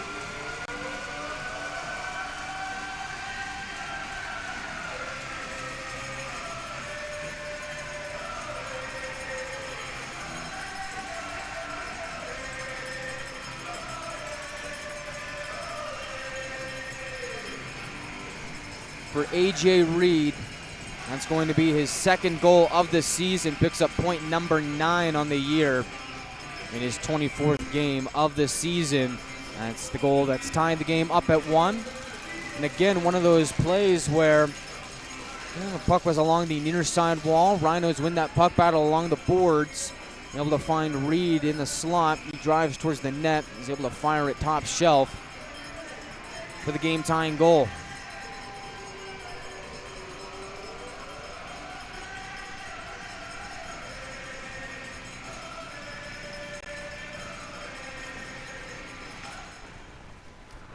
So off the draw, the Rhinos win it. Wrap it around towards the far side wall of the Wranglers zone. Bouncing puck on edge. Coming with it is LaBelle. Behind the goal it goes.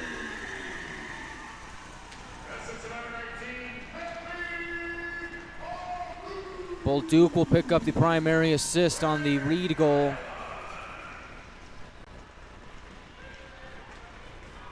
Play goes behind the Wranglers goal line. Backhand pass towards the slot is met by Tommy Chunchikov, and he looks to go the other way. Flips it to Maguire, left side. Goes around the defender, Corson Maguire deep into Rhino territory. Being hounded here. And the Rhinos were able to steal it away as Matthews was in the area. Cooper off the far wall. As Chunchikov hits the ice courtesy of a hit from Matthews. Talk about physicality ramping up here throughout the course of this game. Play goes behind McDonough. Jeffers to the far side wall looking for Chunchikov. Rhinos are able to get in the way of it. Puck is pinned up against the boards. Everybody wants a piece of that puck. 3 Rhinos in the area. They're able to dig it free. They'll send it across for Hiltonen. Towards the slot, and the puck goes up and over the goal. Ben Ivy or Drew Jeffers might have gotten a stick on that. Hard to tell who it was. But they were able to get there at the last second to shut down a prime scoring chance for the Rhinos.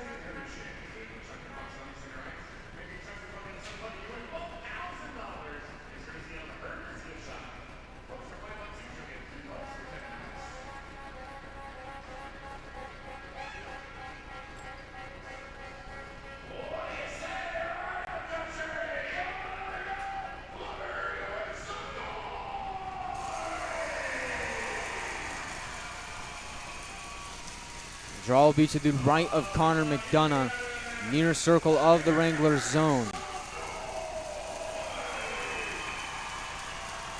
Walker, fresh off his 10-minute misconduct, will take the draw against Ben Ivy. So that also means that Roman Zapp is back on the Wranglers bench. His services are now available.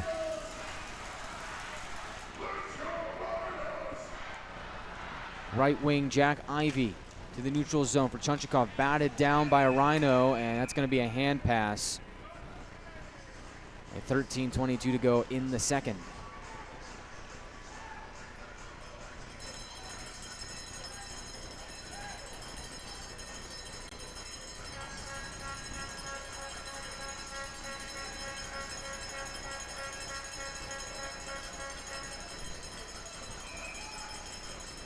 Wranglers think this draw should be in the Rhino zone. McDonald's trying to argue his case. Instead, they're going to bring it back out to the neutral zone in front of the Wranglers bench.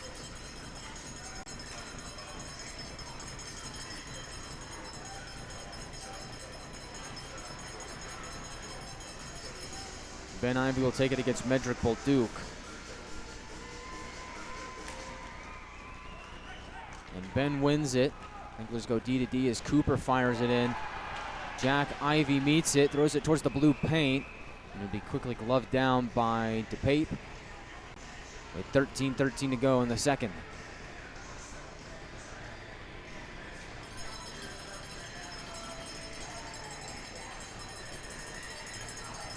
And again afterwards, we've got some mulling around after the whistle.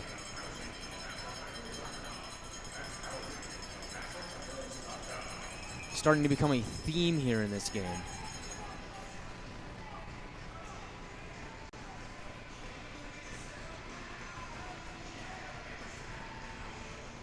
Ben Ivy will take this draw against Bolduc. He wins it, gets it to McDonald. Rhinos fish it free. Colin Doherty meets it at the far half wall. Wranglers pressuring the puck, held in by McDonald. Left point, Jack Ivy. Nice McDonald down low, he whips it on goal. Pad save by DePape. Wranglers looking for more. McDonald, high slot, can't take the shot away. DeMarco shoots, and it's a glove save by DePape. And again, afterwards, some pushing and shoving. DePape goes down.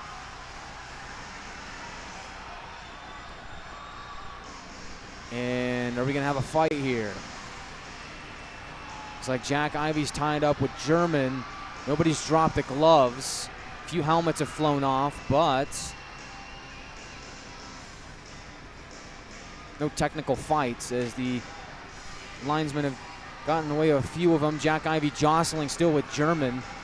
Meanwhile, McDonald wrapped up with Lindsay. And now McDonald's down to the ground with Lindsay. Meanwhile, Colin Doherty battling in the far corner.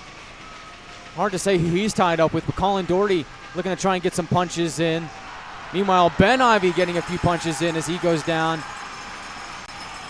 That might have been like 5 fights at once. That might constitute as a line brawl. Although I think the only players that dropped their gloves were Doherty and Bolduc. So can we really call it a fight? I don't know.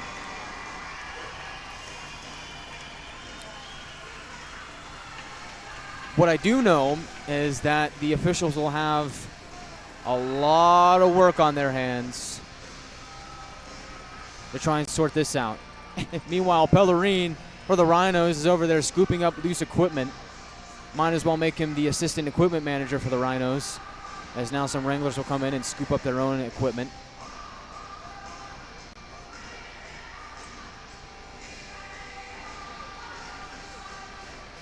Oh boy.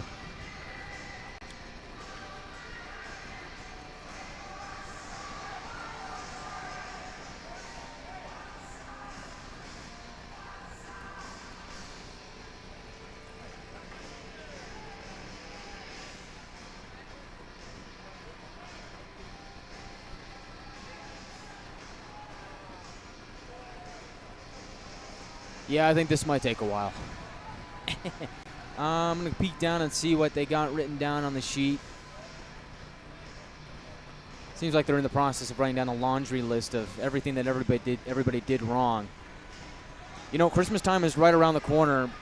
You don't want to be on the naughty list, and looks like we're going to have a couple of guys working their way onto that list. Meanwhile, Bolduc is going to exit here. So he'll go off down the tunnel.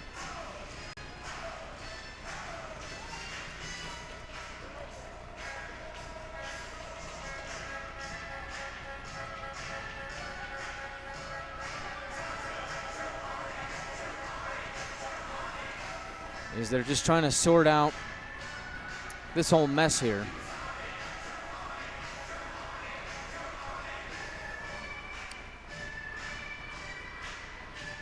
Calls for some El Paso kettle corn. And all you can do is really sit back and really wait for the official call.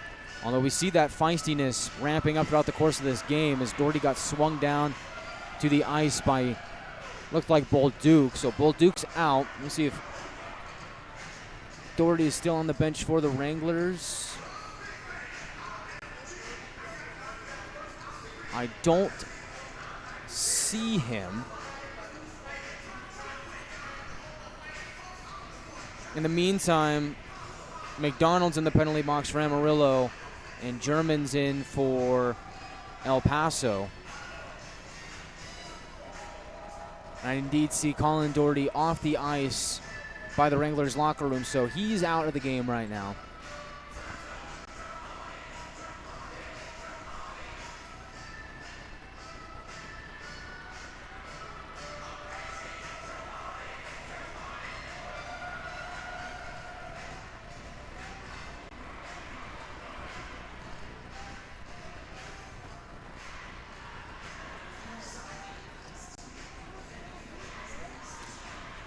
That's a long list of numbers and names that he's got on that little sheet the head official does.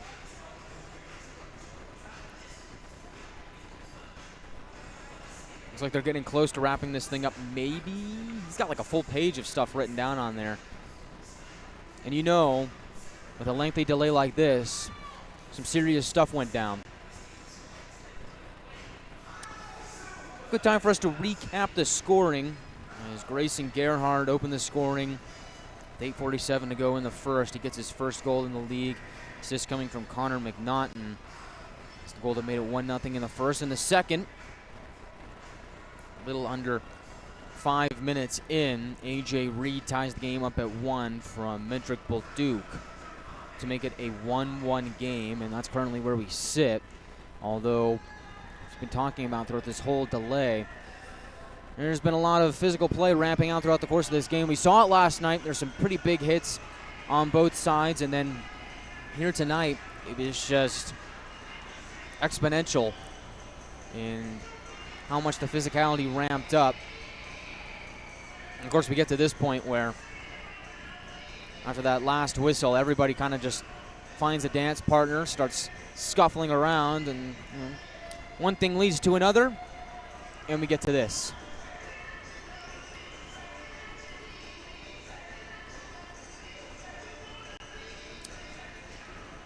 I mean, this is taking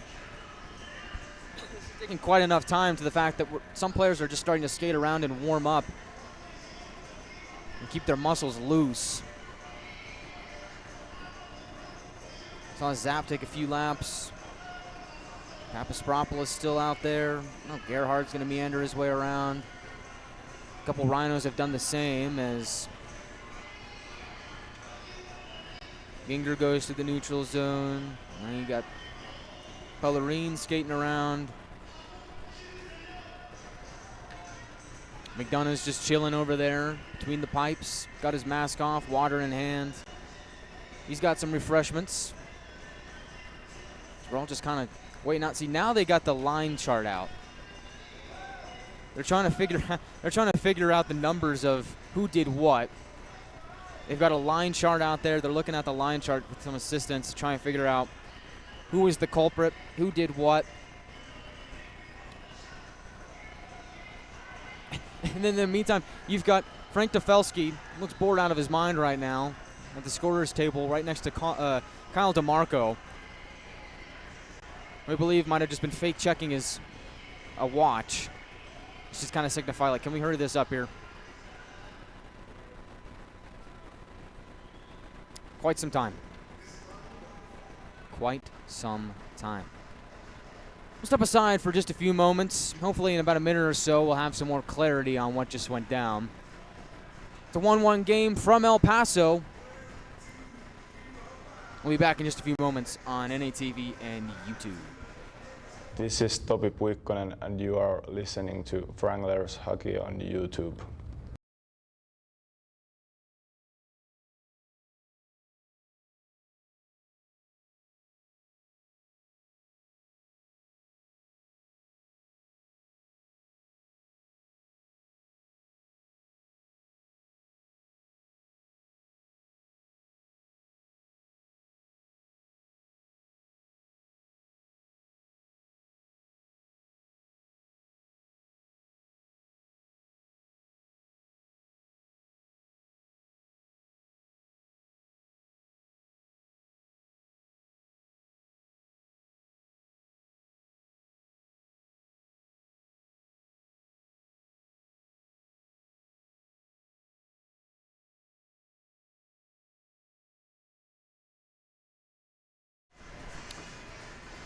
Okay, so I have a little bit of an update here. As well, stepped aside for a little bit of a kettle corn break and also to let some time pass as this is taking quite a while. They're now done writing down numbers and names. Now it's about relaying that over to the off-ice officials at the scorer's table, which they just finished that up. And so we should get an announcement within the next minute or so as to what exactly went down here.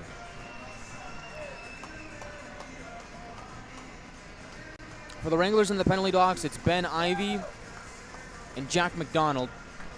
And for the Rhinos, A.J. Reed and Jakob German.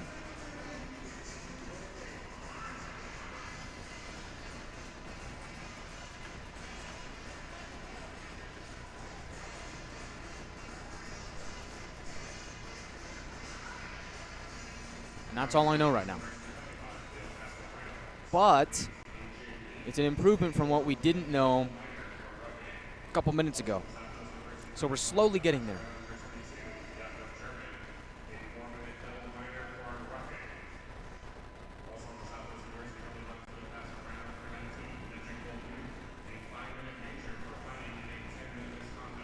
So Bouduk gets a 5-minute major for finding and a 10-minute misconduct.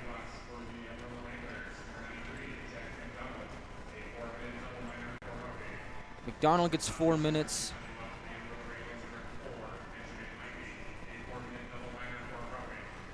Ben Ivey gets 4 minutes.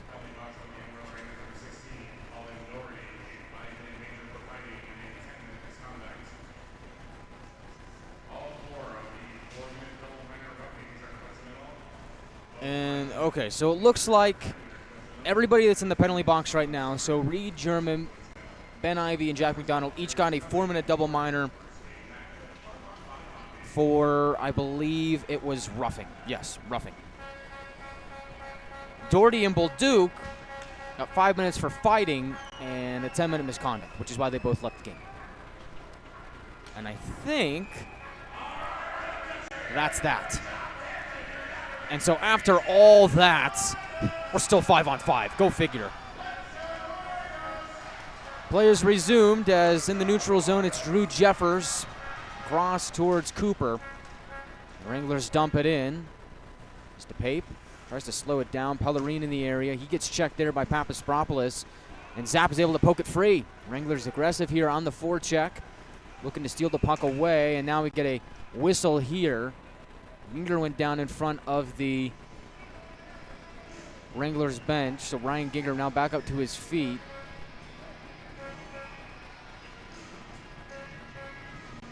But that's not what stopped the play. What stopped the play was the net came off.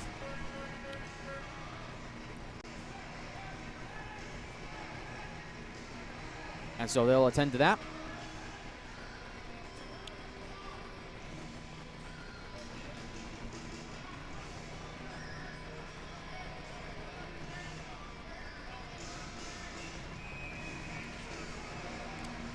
And this will be a draw to the left of DePape on the near circle of the Rhinos zone. McNaughton will take it. Gerhardt to his right. Stepanek towards his left, and behind him Gagnon and Williams.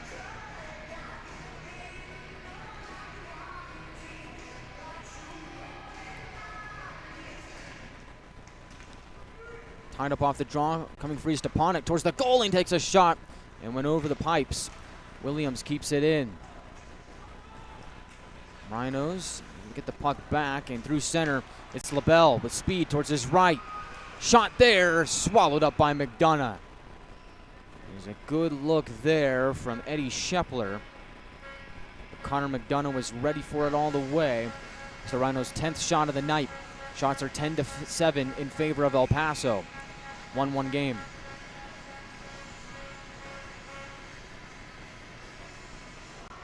This draw will be to the left of McDonough, far circle of the Wranglers zone as you see it on NATV. McNaughton will take this draw for the Wranglers, and he'll win it. Williams to Gagnon. To the neutral zone for Gerhardt, but slapping it down is Hilton, and Rhinos get possession.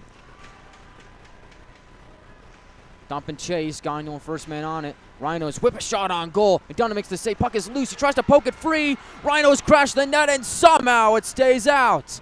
Left point, Hilton in on goal, save made by McDonough. Rhinos again knocking on the door. It's Tori Lund dipping and ducking around in the near corner. Throws it behind the goal for Tefelsky.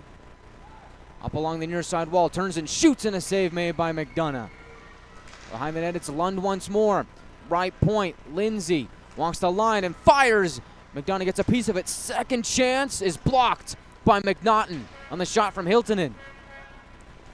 Lund on his backhand, high slot, across for Lindsay. Throws it towards the slot. Goes off the stick of Stepanek towards the far corner. Crashing towards the puck is Lund. Stepanek and Williams also in the area. Puck is pinned up against the corner. Everybody trying to jam it free.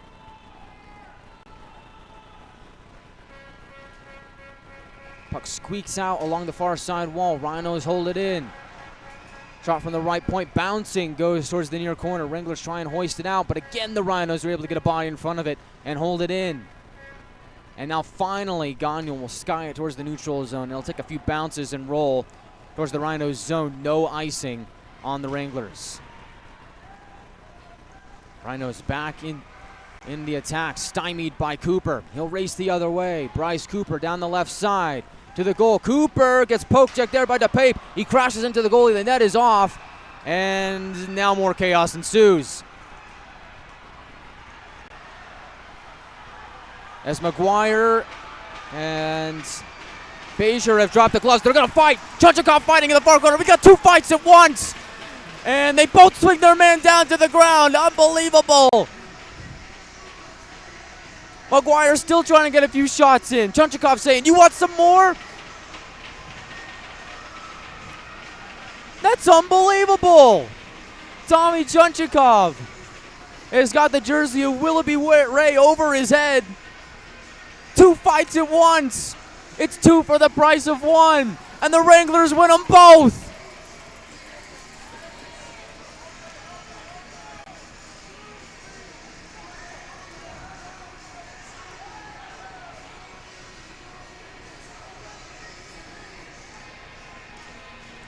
What madness! And now you got Tefelsky and DeMarco back at the scorer's table saying, "Are we really going to do this again?" And we are. Another yard sale on that very same corner of the Rhinos zone. It's deja vu. At this rate, we'll be lucky to get out of here by midnight.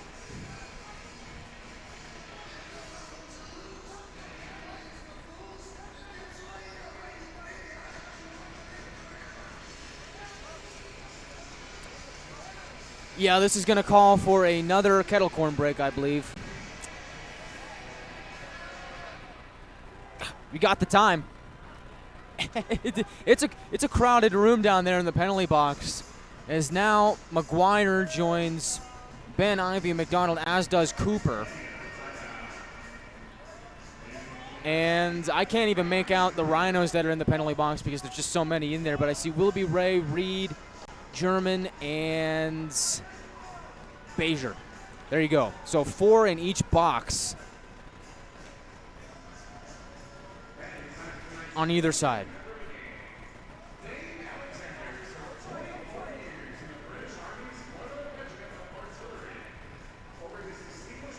All right.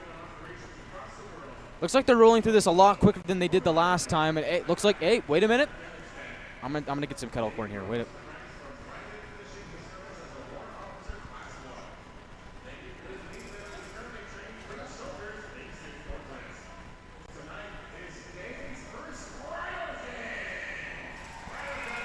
Yeah, that's 10 out of 10 kettle corn. That's good. That's really good. So it looks like this time, much quicker job done. So we're improving here. They're now relaying back to the off-ice officials what we've got here on that last sequence. So from memory, looked like the Wranglers were trying to crash towards the net.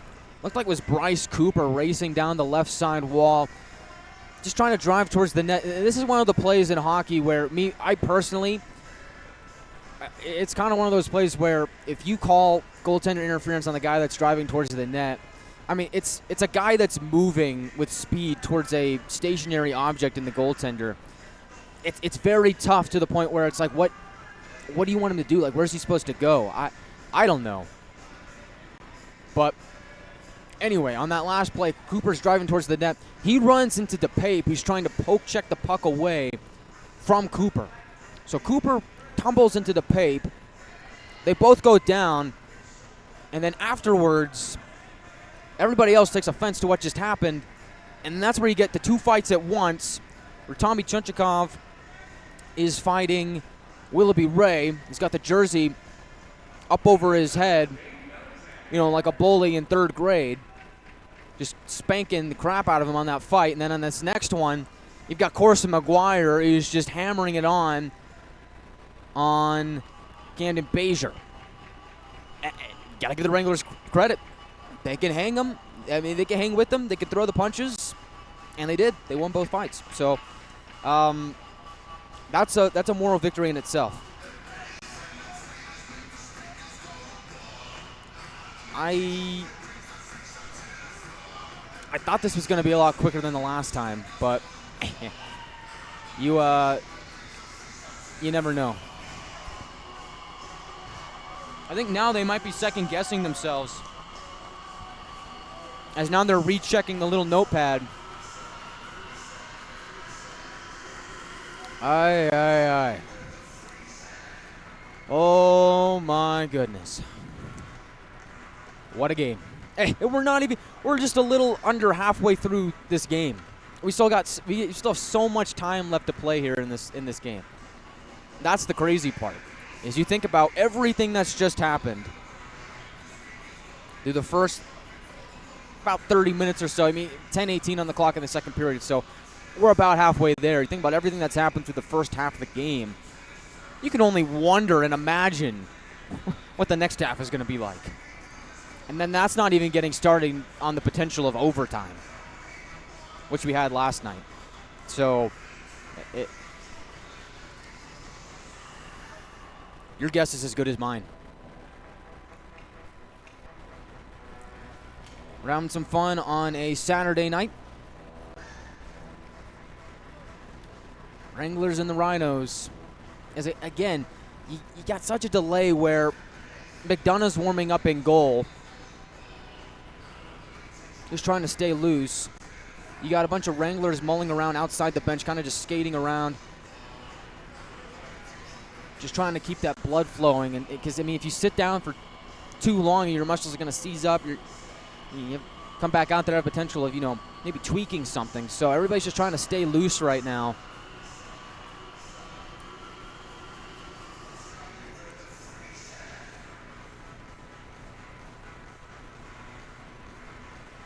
I don't know if I've ever seen anything like this. I mean, I've seen games where, you get one of those occurrences, usually at the end of the game. I think my favorite moment of all was last season with the Utah Grizzlies in the ECHL. At the end of a game where the Grizzlies ended up losing to the Allen Americans by quite a bit. But at the end, you had a complete line brawl and a goalie fight. As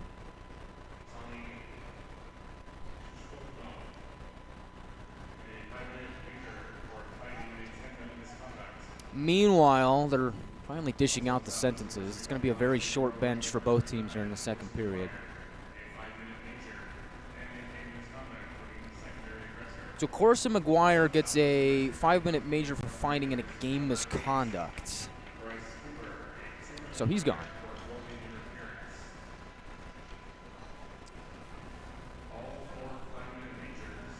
This is just an absolute laundry list.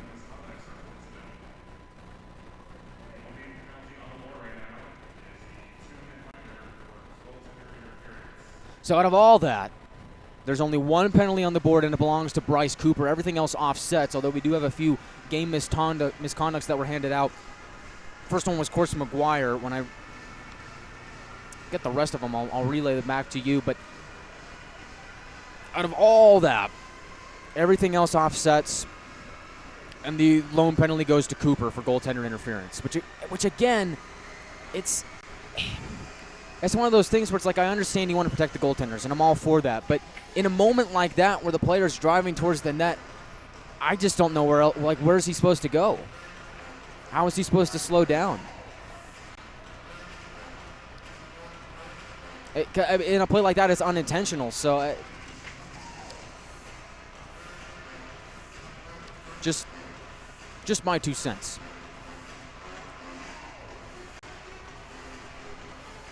But out of all that, it looks like the Rhinos are going to get a power play. Maguire gets the game misconduct. going to see if anybody else. By the way, this whole thing happened around 2 minutes after the last incident, so give it another 2 more after the Rhinos power play, and we probably back here with right another stoppage.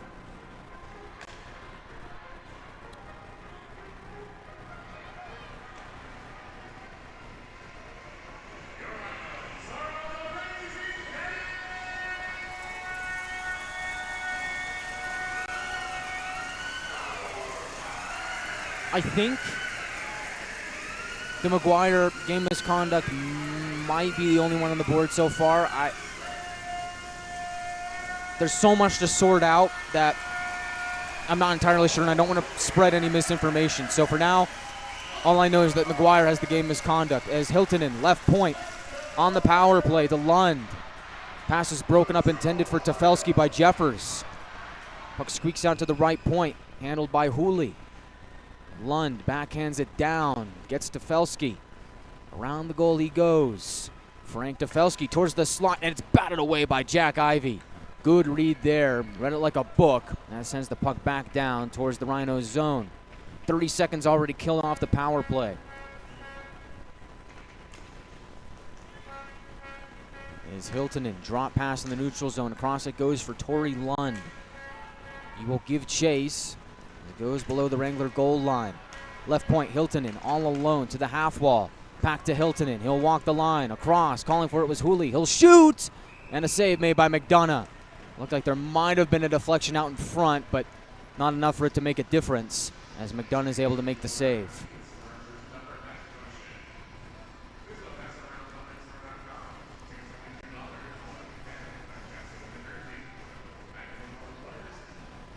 So now a little bit more clarity. Camden Bezier has also been given a game misconduct. So Maguire and Bezier both with game misconducts, and I believe they were the two that fought each other. So that gives us a little bit more clarity on that situation. Both of those cancel out, so that's why you don't see a 5-minute major on the board.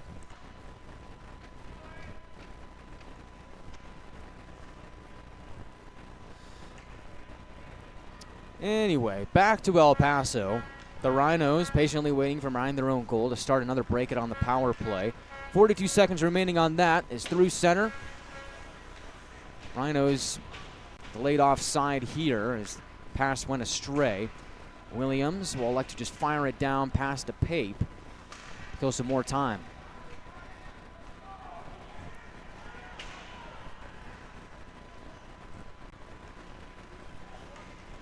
Pellerin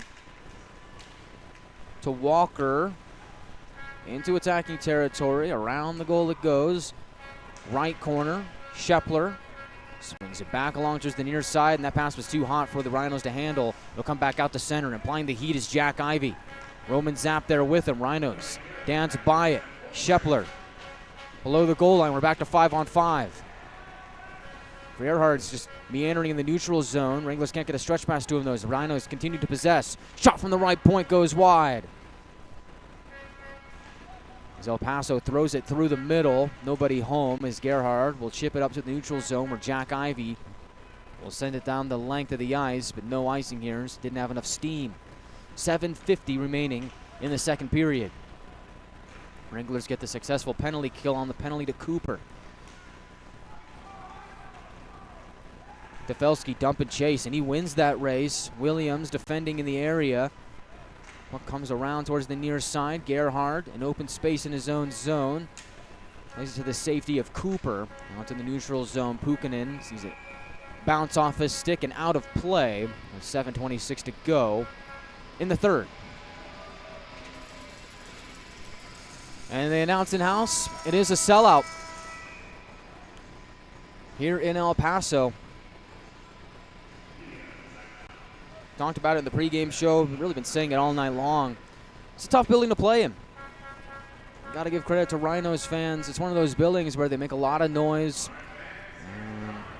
Really one of those buildings that, not the lowest ceiling in the league. I think that honor belongs to New Mexico, but not the lowest ceiling in the division, but the noise collects. And so they get loud. Here we'll step aside for a moment as we'll resume second period action in a 1-1 game on NATV and YouTube. This is Topi Puikkonen and you are listening to Wranglers Hockey on YouTube.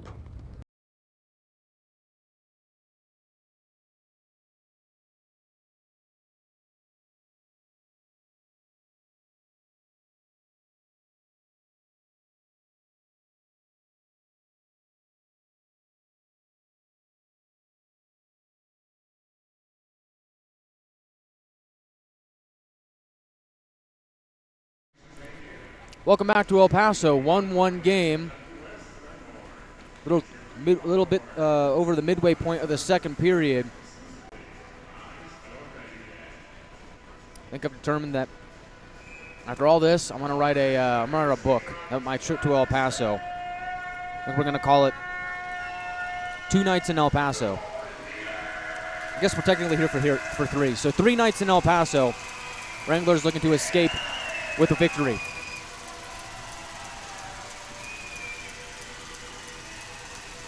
We're having some fun on a Saturday night. Appreciate you sticking with us on NATV and YouTube.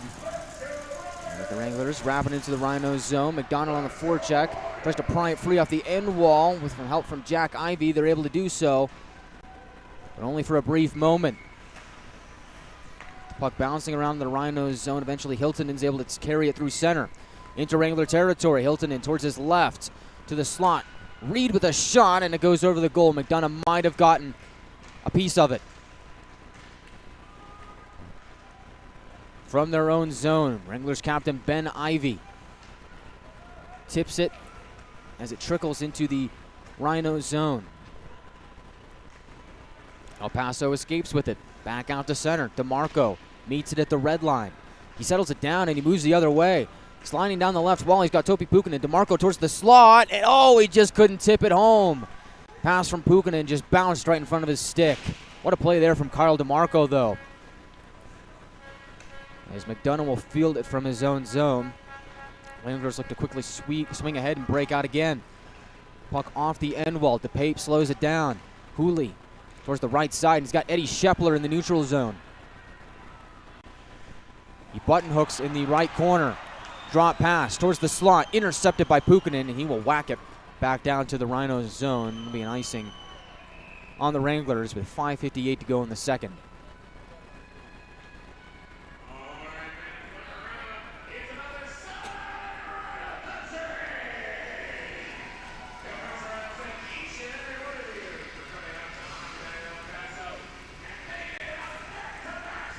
This draw will be to the right of Connor McDonough.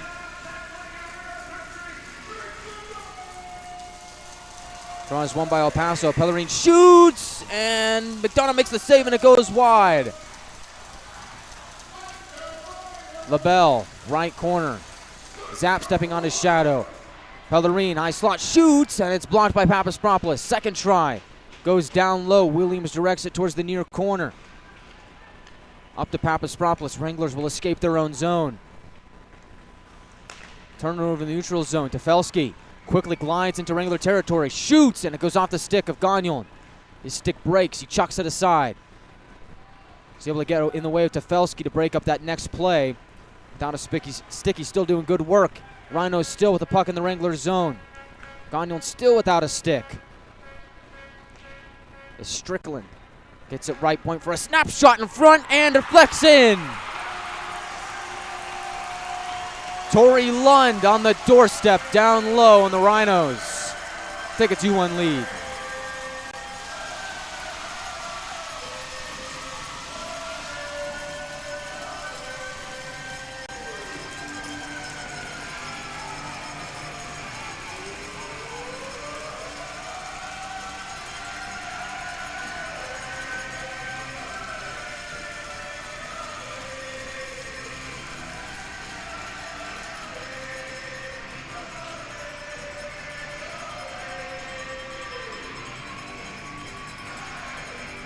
One of those plays where I believe the initial save was made by McDonough, but waiting back door was Torrey Lund, and loose puck Either went off his skate or his stick. Ends up in the back of the Wranglers' net. And the Rhinos now scored 2 unanswered to take a 2-1 lead. Torrey Lund will pick up his 5th goal of the season. Frank Tafelski gets his first point of the series. He now has 20 points on the year. And Will Strickland will pick up the secondary assist. All that coming with 5:07 remaining in the second period. And the Wranglers have some work to do. Down by 1 in the late stages of the second period.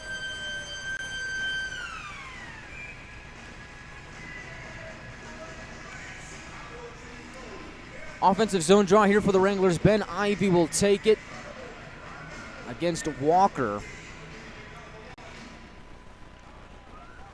Wranglers come away with the puck. It's Jack Ivey backhanding it down low for Ben Ivey.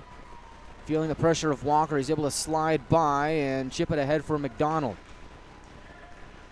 Centering pass goes off a stick. Back to McDonald, able to somehow break it free. McDonald towards the goal. Ben Ivey in the area. Wranglers still with possession, but can't get the shot away. Left point, Williams blasts, and it's blocked out in front. McDonald with it down low. Sachets by the defense, but gets tripped up.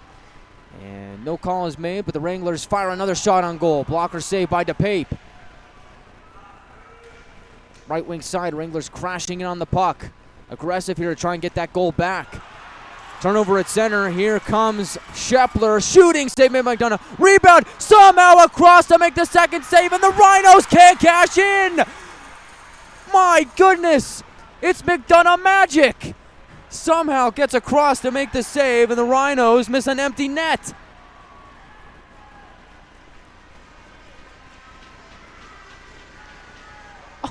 Unreal. You've got to be kidding me. Let's check the replay. Shepler takes the shot. Save is made by McDonough. The rebound sprawls out to make the save, and the Rhinos can't get it in on the wraparound. The back check by the Wranglers somehow works, and they keep it out of their own net. I think we've seen it all tonight.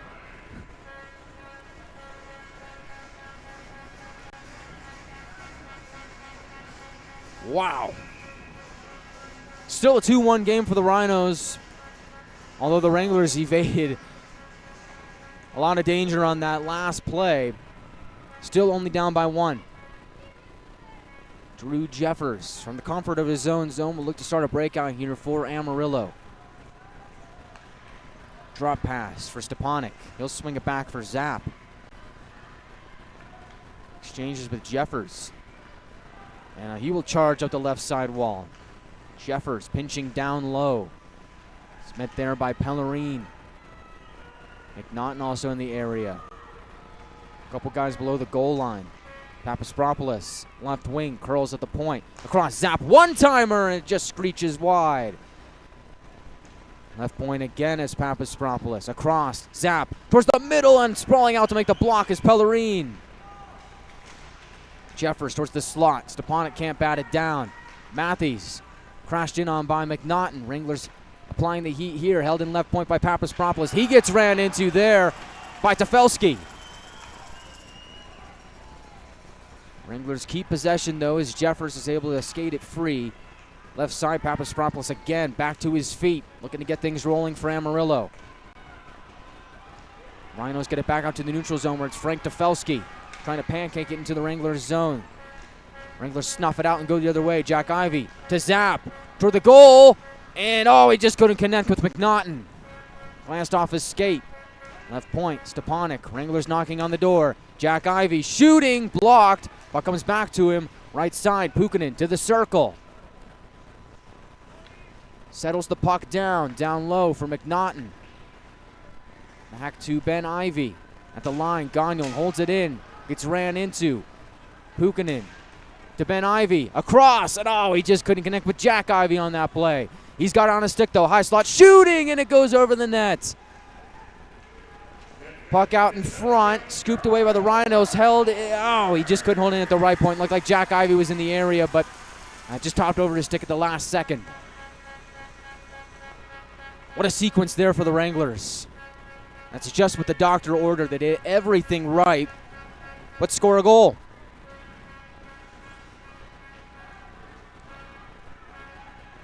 And so, Gagnon from behind McDonough will fire it down the left wing in the neutral zone. It's met by Ben Ivey. Rhinos will send it back to the Wranglers zone. Gagnon will regroup. 1 minute to go in the second period. Wranglers looking to get that most recent goal back as Pellerin from his own zone off the near side boards. Karam's back out to center. DeMarco will collect it. Send it right side looking for McNaughton. And instead it'll go by him, and that'll be an icing with 41.2 on the clock.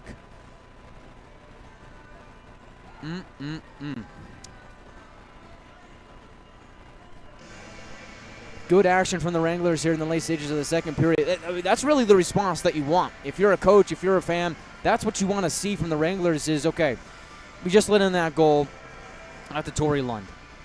Let's get it back. And the Wranglers doing everything right on that last sequence, trying to get that next goal. Just couldn't get it to go by DePay, but it's sequences like that can change the momentum in a game and get momentum back in the Wranglers' favor. Really like what they were able to do on those last few shifts. Defensive zone draw goes the Wranglers' way as Gerhard gets it out to center. The only Wranglers goal scorer so far this evening. Rhinos wind it in. 30 ticks on the clock remain. Hiltonen in the neutral zone. Across for Tefelsky. To the slot. Lund back to Tefelsky. Shot save made by McDonough. Rebound in the crease, and he swallowed that up as well.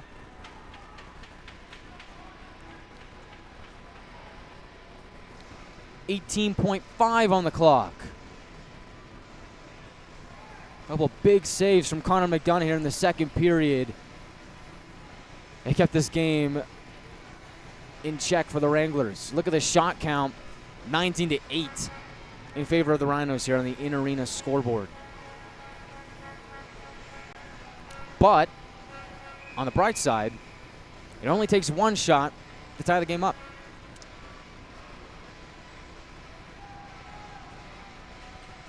Zap on the defensive zone draw.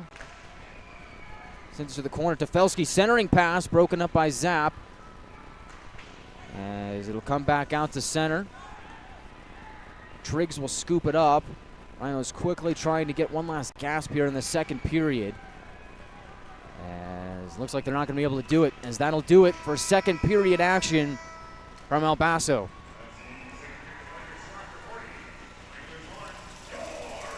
After two periods, it's the Rhinos 2 and the Wranglers 1. Sets the stage for what should be a very, very interesting third period.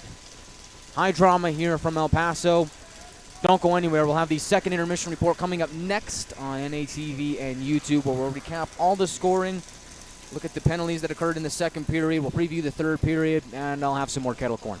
All that and more on the second intermission report in just a few minutes when we come back on the Wranglers Hockey Network, on NATV and YouTube. This is Topi Puikkonen, and you are listening to Wranglers Hockey on YouTube.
Welcome back to El Paso for the second intermission report, where the Rhinos have a 2-1 lead over the Wranglers after 40 minutes of play. Hey everybody, I'm Guy Chiarenza bringing you the action from El Paso. What's shaping up to be a bit of a dandy between the Wranglers and the Rhinos. A lot to sort out after the first 40 minutes of play. I think if I tried to list out every single penalty that occurred in the second period, I don't think I'd make it back to Amarillo. I think I'd just be here forever, listing off names and numbers and all that. So instead, we're gonna give you an abbreviated version. Grayson Gerhardt opens the scoring 11-12 into the first period. As he gets his first goal in the North American Hockey League, Connor McNaughton gets the lone assist on that goal. And that's the goal that made it 1-0 for the Wranglers. They took that 1-0 lead into the first intermission. In the second period, though, fortune favored the Rhinos, as looks like 4:58 into the second period, A.J. Reed scores his second of the season from Medrick Bolduc to tie the game up at 1. And then afterwards, that's when the penalty issues and incidents started to occur. It's a long list. It's a very long list. But to shorten things up, Colin Doherty got a 10-minute misconduct for fighting. He'll return later on in tonight's game. Looks like Medrick Bolduc also 5 minutes for fighting with the 10-minute misconduct. Bryce Keeper got a 2-minute penalty for goalkeeper interference, and that was the one where the Rhinos went on the power play. Wranglers were able to get the kill on that. We had a crazy moment where Tommy Chunchikov, Corson Maguire, both get into fights at the same time. We've got two fights at once, and both Wranglers were able to win their fights, so props off to the boys. Tommy Chunchikov and Corson Maguire both winning their fights here tonight. We'd love to see it, and the Wranglers able to swing with the big ones and get some punches in, although unfortunately for Maguire, he got a game misconduct on that fighting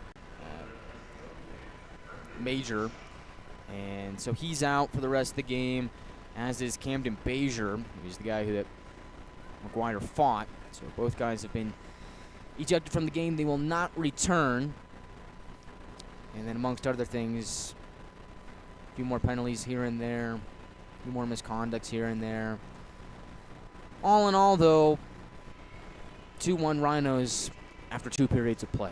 And in the second period, you look at the shot count, 19-8. You look at the second period shot count, 14-3 for the Rhinos in the second period. And that, to me, is kind of where things go astray for the Wranglers here. Actually, you know what? I kind of doubt that. I'm not entirely sure if that's accurate. Because just personally, I can remember the Wranglers shooting on goal more than 3 times. So just kind of set that aside. And again, shots are tracked by the home team. So sometimes that's just how it goes. That's just how it's counted. But it did seem like in the second period, the Rhinos were able to get some quality scoring chances, and they were able to convert on. Wranglers were able to get some quality chances of their own, but the difference is they weren't able to convert. And the thing is in a game like this, where it's going to be relatively low scoring, you can kind of chalk this one up as maybe a race to 3 in this one. In a game like this, you got to capitalize on those chances. And unfortunately for the Wranglers, they had their chances. You really think back to that late sequence in the second period where the Wranglers had about 1 or 2 minutes of offensive zone time and just couldn't find a way to jam it by to Pape. I think that's probably a missed opportunity for the Wranglers in this game. There are also a few good moments in the second period where the Wranglers had some good scoring chances as well. But again, think about those plays where Medrick Bolduc wins a puck battle along the near side boards, gets it to Reed in the slot. He's able to beat McDonough for the Rhinos' first goal. And then on that second goal, I think it was Stafelsky. They took a shot from the right point, and I think it went off of Torrey Lund and into the Wranglers' net. You call that a bad break. So, I mean, in reality, you can call this what should be a 1-1 game just based off of the way both teams played. Give that lucky bounce to the Rhinos, give them the edge 2-1. That's really kind of where you stand after 2 periods of play.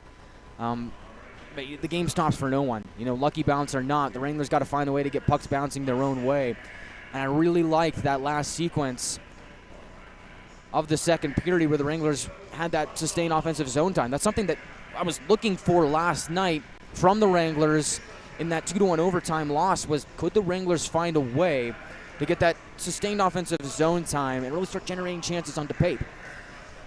They were able to do that at the tail end of the second period. And that was right after the Rhinos had scored that second goal. I think that was monumental. That was huge for the Wranglers here in that second period because it kind of set the tone for what the third period might be like. We talk about moments after a goal where, you know, one team that scored has all the momentum in the world. Sometimes they're able to generate that into a couple or maybe few goals after that first one is scored. Wranglers weren't going to let the Rhinos do that. And this is a tough building to play in. I mean, the sound really kind of collapses in this building. Rhino fans are loud, give them credit for that. Makes it a tough place to play in, but the Wranglers really kind of silenced them with that sequence after that Lund goal. Really just kind of shifted momentum back in their favor. It looked like the Wranglers were having some really good cracks at it towards the end of the second period, but unfortunately time was not on their side, and we headed into the second intermission. So it's going to be really, really, I'm curious. I'm really, really curious to see how the Wranglers approach this third period. I really think that if they're able to carry over what they did at the tail end of the second period to the third period, I think they have a really good shot at tying this game up early on in the second, or excuse me, in the third. But the problem is when you get that break, that intermission between periods, kills your momentum like that. It's kind of like a hard reset from period to period. So you hope that the Wranglers are able to come out and tie the game up and eventually take the lead, but it all remains to be seen here in the third period. We'll have the action for you here on NATV and YouTube. Coming up next on the second intermission report, we will look at some scores from around the league, check out the South Division standings, look at the Wranglers lineup and think who's going to be that guy that ties the game up and gets a big goal for the Wranglers. All that and coming up, all that much more coming up on the second intermission report as we roll on from El Paso. We'll be back in just a few moments on the Wranglers Hockey Network on NATV and YouTube. This is Topi Puikkonen and you are listening to Wranglers Hockey on YouTube.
Welcome back to the second intermission report here from El Paso, where the Rhinos have a 2-1 lead.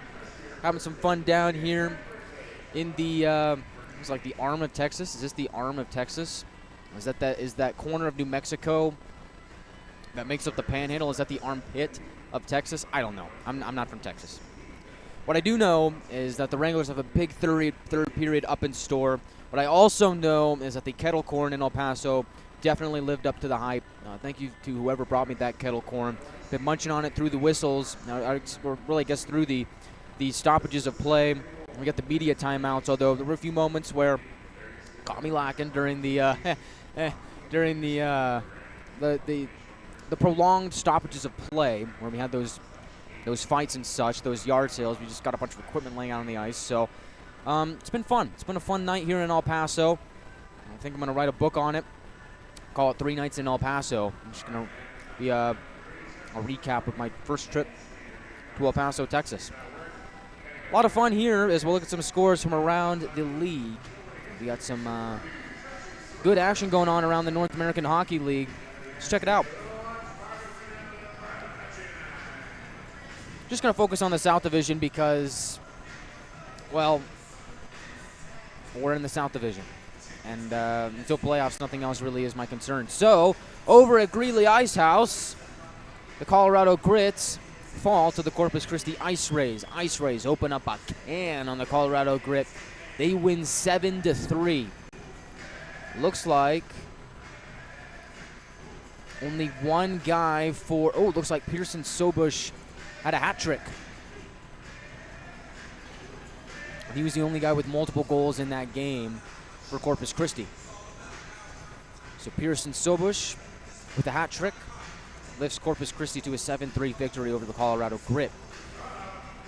Over at Ector County Coliseum, we've got a final, and the Shreveport Mudbugs take care of business 4-3 over the Odessa Jackalopes.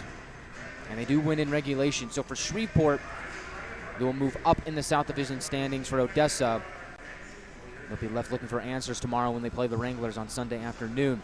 Over at NYTEX Sports Center, Oklahoma Warriors and Lone Star Brahmas. We got a final from there, and it's the Brahmas coming away with a 5-2 victory over the defending champs. Chalk it up. We won't be talking about that time. Remember when the Brahmas won 5-2 over the defending champs? Well, this is it. Lone Star Brahmas, the rich get richer.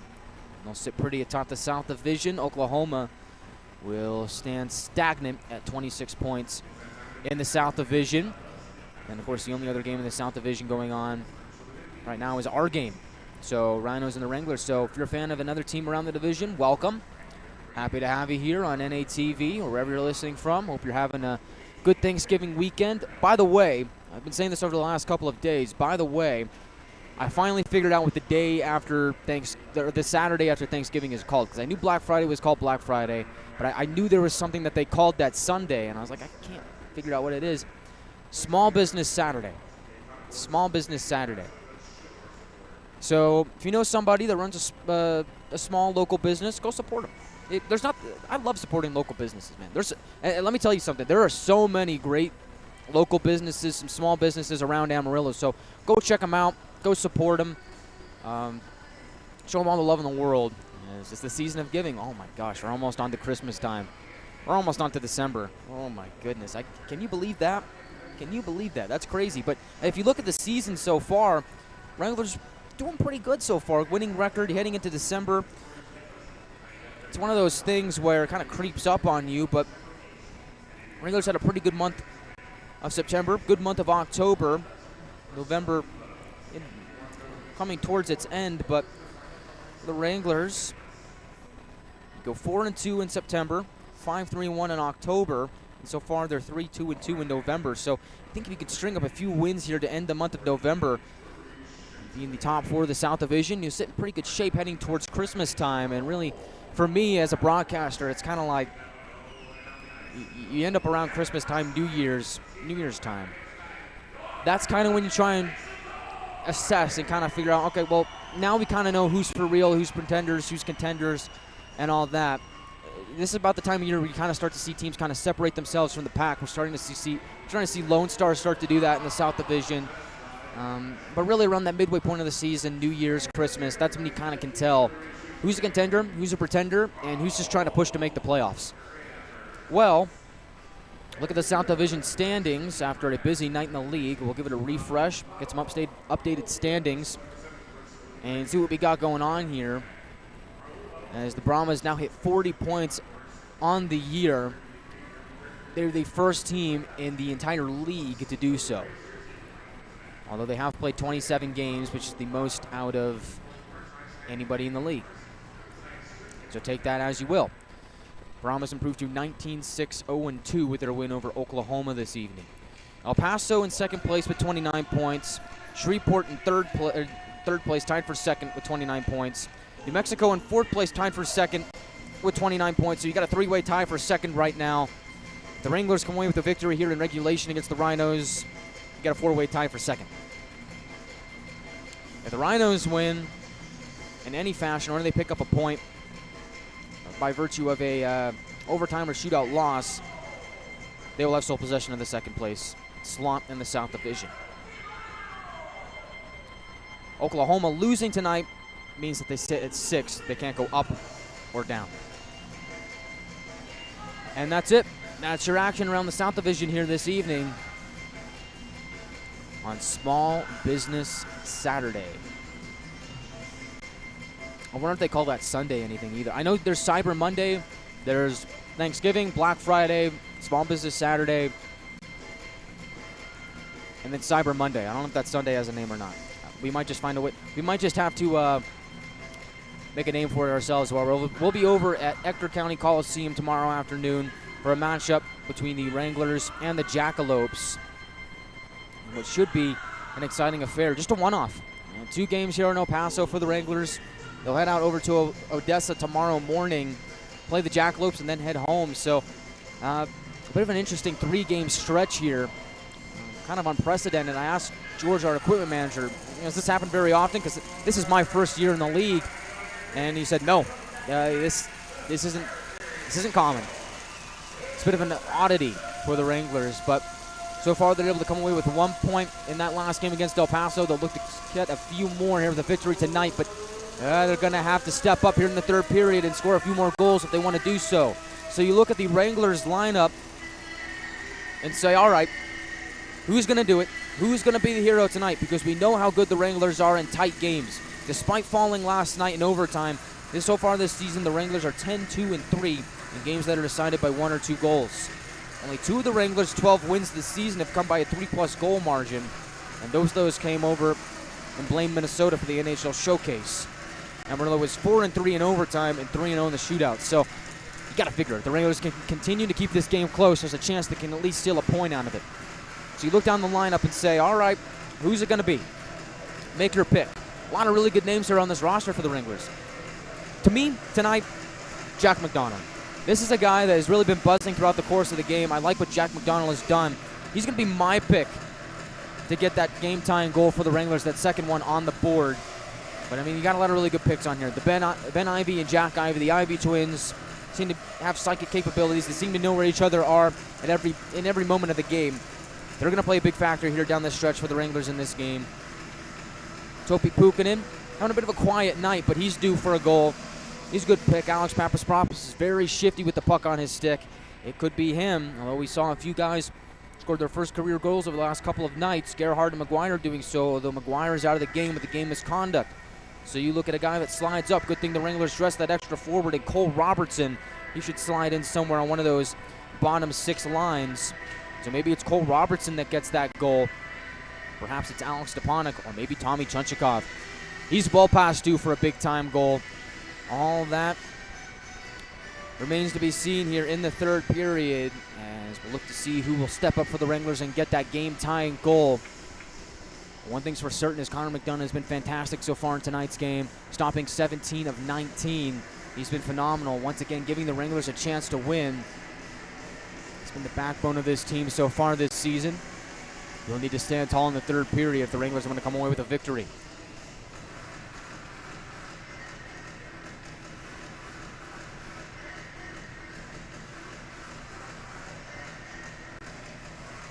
Wranglers and Rhinos have retaken the ice. Getting set for third period action from El Paso. And so, the Wranglers will skate from right to left, Rhinos from left to right, as you see it on NATV. We'll paint a picture for you here on our YouTube audio stream. As we're having some fun in the Mountain Time Zone. El Paso, one of the few cities in Texas that reside in the Mountain Time Zone. And so the Wranglers tomorrow will head back to the Central Time Zone, play the Odessa Jackalopes, a team that really cannot be taken lightly. As seems like they're a lot better than their record indicates. Dare I say trap game. Although I've been told that there are no trap games in the South Division, and that rings true. I will attest to that. That does ring true.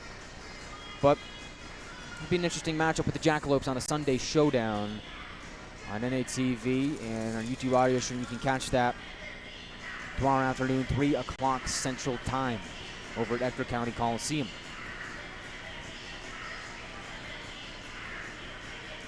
It looks like at the top of the period they're repairing a stanchion on the far side of the neutral zone, which is why we've got a bit of a hold-up here to start the third.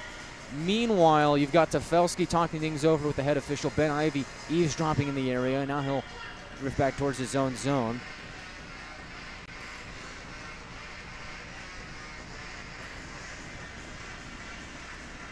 As Papasparopoulos will go investigate that faulty stanchion.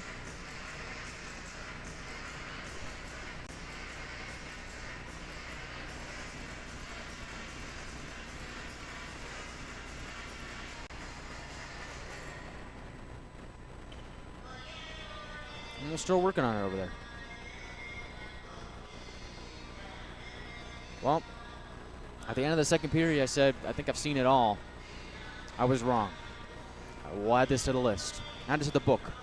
3 nights in El Paso. We saw 2 fights at the same time.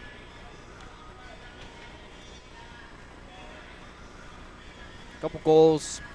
Broken stanchion. Inflatable rhino head that they were trying to shove through the glass.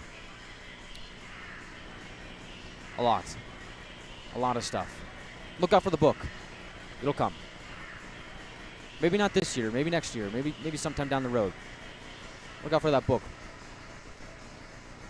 As we're having some fun here in West Texas. Now, listen, I'm going to settle this debate right now. I'm going to be honest with you. While we got some time, because it seems like we've got a lot of time to kill here tonight. The Texas Panhandle is the Texas Panhandle, right? Like, that's the top of Texas. That, to me, that's North Texas, right? The logical thing to do is say that's North Texas. That's not West Texas. El Paso is West Texas. But, despite what I may believe, I've been told by Texas natives that anything west of Dallas or around Dallas is West Texas. And that doesn't really make a lot of sense to me, because it's like West Texas, but like that's North. The Panhandle's like North Texas. Like the Panhandle's its own thing. Don't get me wrong. The Panhandle's great. I love the Panhandle. Having a lot of fun so far in the Panhandle. But like that's North Texas. I just don't understand. I don't get it. That's my 2 cents. So for my money, we're in West Texas right now. But when we go home, we'll also be in West Texas. Go figure. Still doing some repairs over on that stanchion. I'm going to do the YMCA. I might join. I'm getting the itch to do the YMCA. I might not be able to resist the urge. So we're having some fun here in El Paso. Good atmosphere in this building. I do like it. I do enjoy it. But you know what I like better than being in El Paso? I like being at the Budweiser bullpen. And that's where we'll be on December 8th and 9th when the Wranglers take on the Lone Star Brahmas in the final games of the season series. As it'll be 2 game set, or actually a 4-game set, as the Brahmas and the Wranglers will do battle the week before over at NYTEX Sports Center, but then they'll do a home-and-home. They'll come back for the 8th and 9th over at the Budweiser bullpen. 8th and 9th, we've got some good things going on over at the bullpen. The 8th and 9th will both be the days for the holiday market which I'm actually looking really forward to the holiday market. Hey, Small Business Saturday. The connections, the ties. There's gonna be a lot of local vendors over at the concourse selling some goodies and stuff. So hey, get that last minute Christmas shopping in there, huh? And check out the holiday market on December 8th and 9th over at the Coliseum. Should be a lot of fun. I'm looking forward to it. Might get some gifts for my family. And December 9th, I'm looking really forward to this. This is going to be the 9th is going to be Teddy Bear Toss Night. And now I'm really excited for Teddy Bear Toss Night because I understand that, like, if we think about it this way, as far as I'm concerned, the arena, the Coliseum, seats about 5,000 people, right? So if we're able to pack the Coliseum on Teddy Bear Toss Night, and everybody in attendance brings a teddy bear, at least one, to throw on the ice after the Wranglers' first goal, that right there is already 5,000 teddy bears. What a number that is. But if people bring more than one teddy bear, like, then the number just goes up. Like, think about it, all right? Do the math in your head. I'm not going to do math on the air because they say not to. So just think about that. So I want to see you down over at the Budweiser Bullpen on December 8th and 9th when the Wranglers take on the Lone Star Brahmas. December 9th is Teddy Bear Toss Night. Make sure you bring a teddy bear or a new stuffed animal. It has to be a new stuffed animal because all the donations, all the proceeds are going to go to the Amarillo Angels Foster Care Foundation. So bring a new stuffed animal for the kids. Throw it on the ice after the Wranglers' first goal. After the first goal, I don't want to see any white on the ice. I just want to see stuffed animals all across the ice. I don't want to see a speck of white. That's how many teddy bears I want to see. And you don't want to disappoint me, do you? I'll be pretty sad if you do. I'm pretty happy right now because I've got kettle corn. The kettle corn is great, 10 out of 10. What would make me happier, though, on December 9th? A truck ton of teddy bears. I think that'd be great.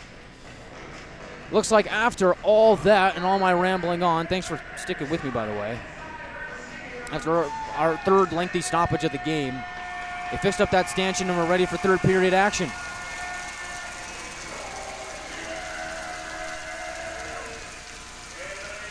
Wranglers possess off the draw. Ben Ivey tries to throw it towards the slot, looking for Jack Ivey. The pass is intercepted by German. It goes towards the Wranglers zone. Quick regroup for Amarillo. Goes back out to center. Lund takes a spill, and the arm is raised. Wranglers going to go to the penalty box here. Just 17 seconds into the third. Now, I don't know. That was a close call. I'd like to see a replay on that. Initial gut instinct said that Lund just lost an edge on the fresh sheet of ice, but looks like they're going to get Jack McDonald here. Or maybe it's not. Actually, you know what? It's not McDonald. He's back on the bench. Somebody went. There's still a lot of guys in the penalty box down here, so I'm not entirely sure. But either way, the Wranglers now on the penalty kill. As the Rhinos left point.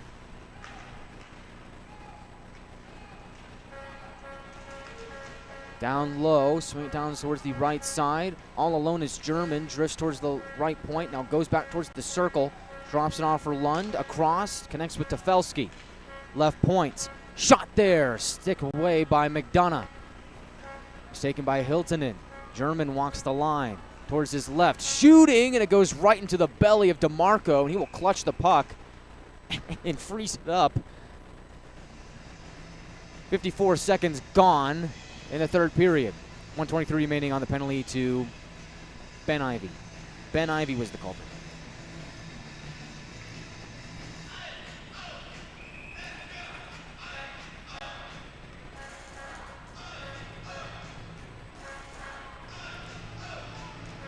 Draw to the right of McDonough, won by the Rhinos. They'll drive around the net. Swing it to the right point for German. Again walking the line towards his right. Lund, top of the circle, down low to Tefelsky. To German, shooting, and a save made by McDonough. Bouncing puck, corralled by Hiltonen. Sent to the left corner for Lund. Around it goes to the right point for German. Down deeper. It's Reed exchanging with Tefelsky. Below the goal line, Lund gets it up top for German. He'll shoot, and it rings off the iron. Loose puck picked up by Lund. Rhinos possessing here on the power play. German across, point to point. Now back to German, a one-timer and a save made by McDonough on that bid. 37 seconds of power play time remaining for the Rhinos. Lund, right corner. Drifts up to the line for German. Left side, all alone. Hiltonen towards the goal. And it's sticked away by Williams, and Puukkonen will send it back down towards Del Pape. The Wranglers get the clear there.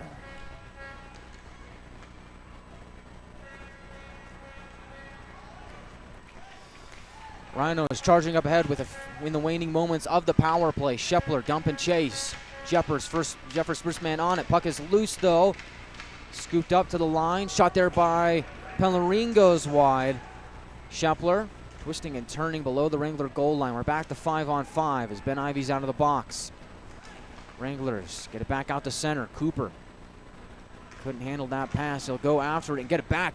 McDonald to the slot for Ben Ivy, and sprawling out to block it is Pellerin. Good defensive play there. He will fish it out from the feet of the Wranglers. Jack Ivy tries to center a pass, goes off a body, and the Rhinos possess at center. Once again, it's Eddie Shepler down the right side, driving it deep as he carries it behind McDonough. Eventually, Ben Ivy's able to backhand it out towards the neutral zone. Jack Ivy was pinned up, couldn't possess the pass, and now here comes Walker. Takes a shot, and it's stopped by McDonough, and he'll freeze it with 16:51 to go in the third. Wranglers down by just one. Rhinos lead 2-1 off of two unanswered second period goals.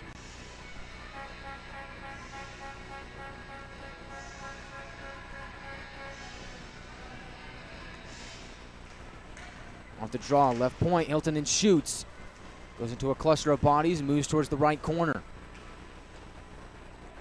Triggs breaks it free towards the slot, looking for DeWolf, and he fans on the shot. Picking up the loose change is Papaspropoulos. With speed, he'll rumble into the Rhinos zone. Tries to throw it across for Puukkonen, and pass is intercepted by German. He'll go the other way. DeWolf alone in the slot. He'll shoot, and he rings it off the iron. Oh, it just hit the crossbar. Again, Bolduc looking for more. Splits the D. Bolduc to the goal, and he splits it through the legs of McDonough, and it goes out the other side. Oof. Icing on the Wranglers here with 16:06 to go in the third. Well, McDonough laid it out on the line to make that last save. I believe he jumped out, and I believe the puck went between his legs and out the other side. We look at the replay, and that's the initial shot that went off the crossbar. I don't know if we're going to get that second one look or not. Unfortunate. Would have liked to have seen what happened on that play, but that first chance went off the crossbar. And still a one-goal game. Pellerin below the goal line. Backhands it towards the blue paint. McDonough pokes it away. Players jostle for the puck. McNaughton tries to jam it free. Arm is raised to get a stoppage with 15:52 to go in the third. Someone's going to the penalty box.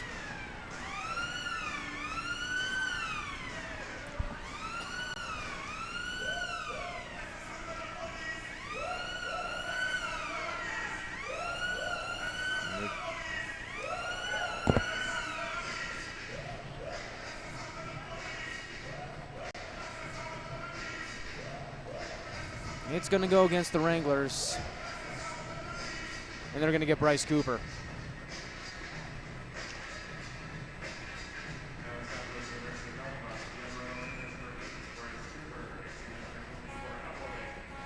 Two minutes for elbowing, and that'll send the Rhinos back to the power play.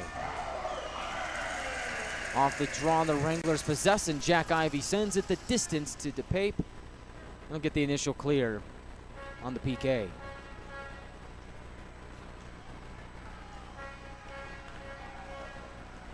Lund carries into Wranglers territory, tries to send it towards his left. Defensive stick gets in the way, tumbles below the goal line. Reed fans on a pass, now gets it to Hiltonen along the right wall. Wranglers pry the puck free, get it to Jack Ivey, and he will send it back down to DePape and get another clear for the Wranglers on the penalty kill. This unit's putting good work for the Wranglers over the last couple of games. We'll have to continue to be perfect here tonight. As the Rhinos patiently taking their time from their own zone. Now they emerge. Pellerin drops it off for Bolduc, and here he goes, gaining some speed. Starting to fly. Bolduc down the left wall, behind the goal. Sends it around towards the right point. Wranglers making it difficult on the Rhinos, trying to get it out of their own zone, and they do. They'll send it across and harshly down towards DePape.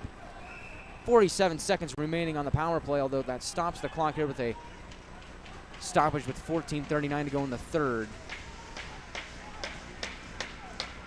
And now a Rhinos going towards the box. 25 will take a seat. Mason LaBelle goes into the penalty box. And he'll get 2 minutes for roughing. So Wranglers catch a huge break here. And they go 4-on-4 for the next 47 seconds. And then afterwards, the Wranglers will have an abbreviated power play for a minute 13. Barring any more changes, of course.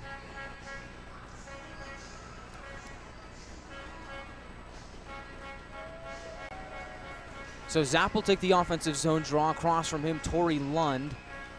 Left point, Doherty. To Zapp. In the corner.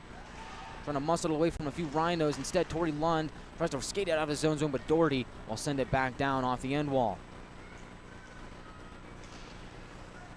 So open space for the next 28 seconds. The Rhinos through the neutral zone. It's Pellerin. He'll wind it in. McDonough out to slow it down. He'll pedal it forward instead. As they'll get it to Colin Doherty.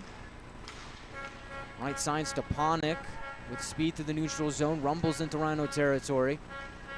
He's met by Hiltonen. And Tefelsky will slap it along back down the distance to the Wrangler zone. And that will be an icing. 13:57 to go in the third. 5 seconds remain on the 4-on-4. Then the Wranglers will have a power play for a minute and 13 seconds. Once Cooper comes out of the box. This is a big draw here. You think if the Wranglers are able to possess the puck off this draw, add that fifth man, and the Rhinos in their own zone. Goes towards the near wall. Wranglers get it. Ben Ivey, top of the circle, towards the goal.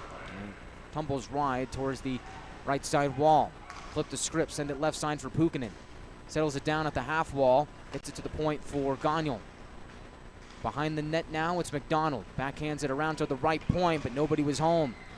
Gagnon retrieves in the neutral zone, and he's got Topi Puukkonen. Quickly back the other way. Jack Ivey streaking down the right side. Drop pass. McDonald to the slot. Turning on his forehand. The Gagnon one-timer, and it's blocked by Lund. Doesn't know where the puck is. Wranglers able to poke it away from him. As the Wranglers eventually see the puck roll back out to center as Lund is able to locate it and poke it back out. Ben Ivey with speed to the left side. He'll wrap it around towards the far corner. Puukkonen collides with the head official. And the Rhinos are able to steal the puck away and send it down. Unfortunate events there for the Wranglers as Puukkonen was impeded by the zebra with the orange stripe.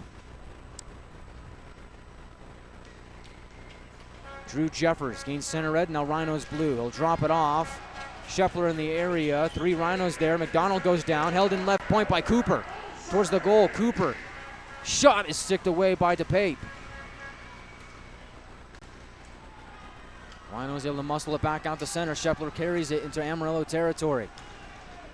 He's being hounded by a few Wranglers. Takes a check from Gerhard. Loses the puck below the Wrangler goal line. Jeffers will keep it along. Left point, though, held in by Hiltonen. Paavo Hiltonen across. Lindsay shooting, and a blocker save by McDonough. And McNaughton will carry it along the far wall, but the Rhinos get it back to the slot. It's Bolduc. He'll knock him off the puck. Hiltonen tries to take a swing at it. Throws it towards the middle, and it's sticked away by Gerhard.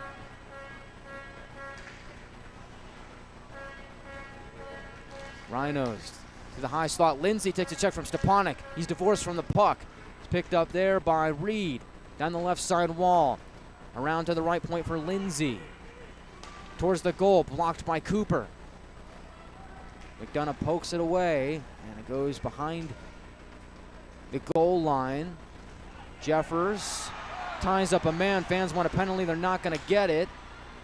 As McNaughton will dump it to the neutral zone. Wranglers get a wholesale, well, partial change here. They're looking for a wholesale change, as it'll be an icing here with 11:18 to go in the third.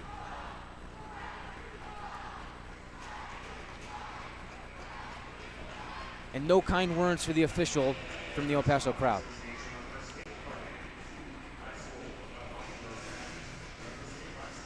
It's been one of those nights. Laundry list of penalties.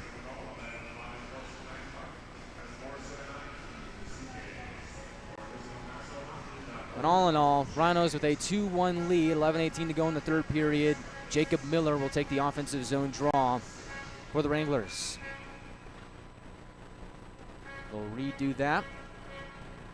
Jacob Miller still looking for his first goal in a Wranglers uniform.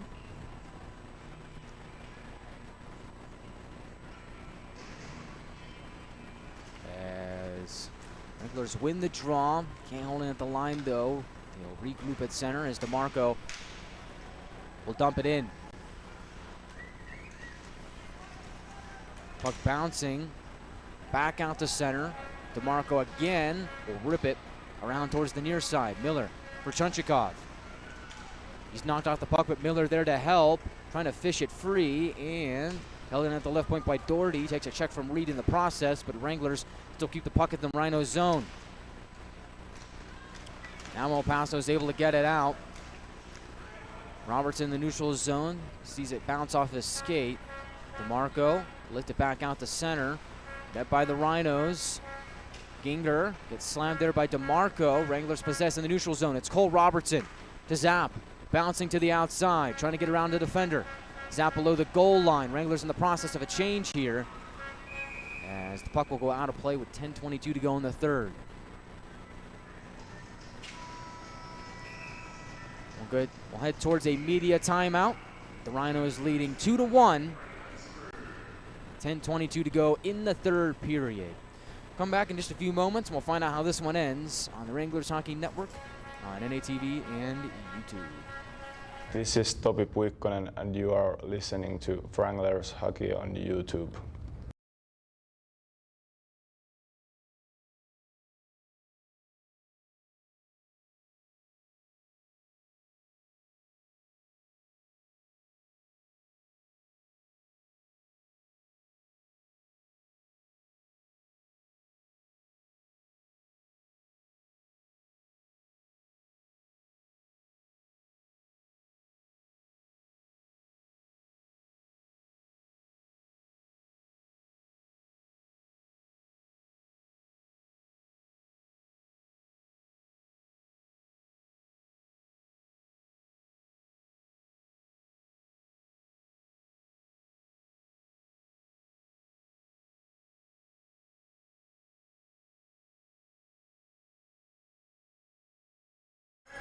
Welcome back to El Paso, where the Rhinos have a 2-1 lead over the Wranglers with just a little over 10 minutes to go in the third period.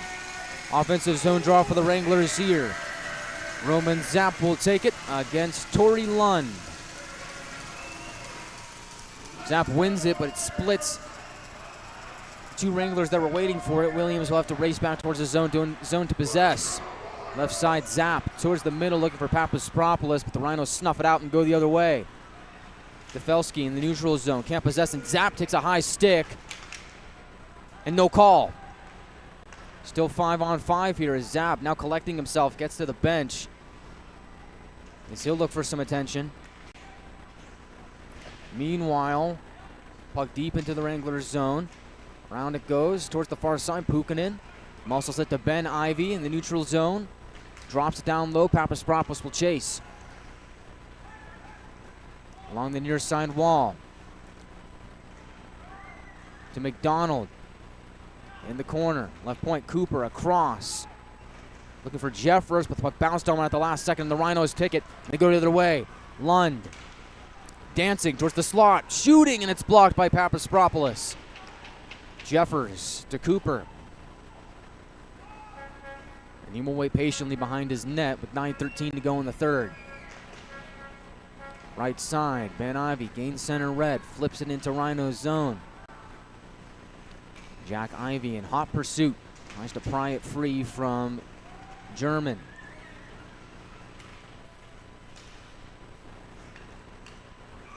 In the neutral zone, Wranglers possess. Jack Ivy will just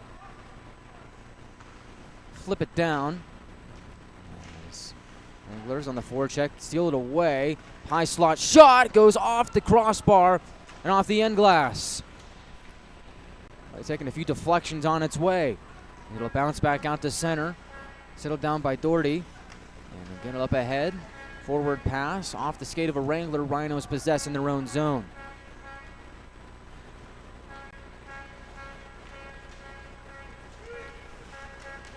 Jack Ivy. Forward pass for McNaughton. Towards the slot looking for Gerhard. Off his stick towards the far corner. Grayson Gerhard on his forehand to McNaughton. At the circle across looking for Stepanek. And he just couldn't get the one-timer away. Left point Jeffers towards the goal. And DePape will hold. Exactly 8 minutes to go in the third.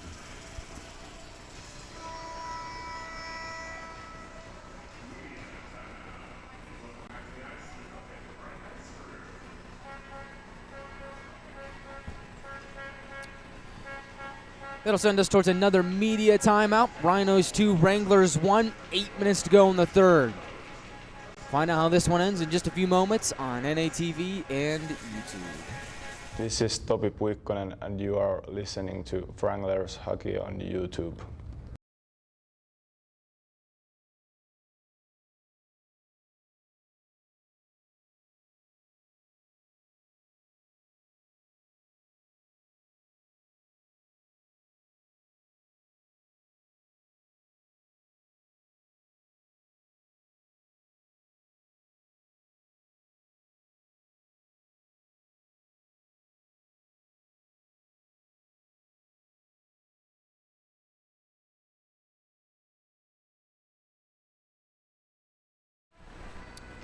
Welcome back to El Paso, where we've got a game as tight as they come. It's a one-goal lead for the El Paso Rhinos. They lead it 2-1 with 8 minutes to go in the third. Offensive zone draw here for the Wranglers. Ben Ivy will take it. Sends it towards the near corner of the Rhinos zone. El Paso trying to get out. Jack Ivy making it difficult on him as he's there on the forecheck. Tefelsky. Across, connects with Lund. At the circle, he'll shoot, and a save made by McDonough. He wasn't going to be fooled there. He'll make the stop and hold with 7:44 to go in the third.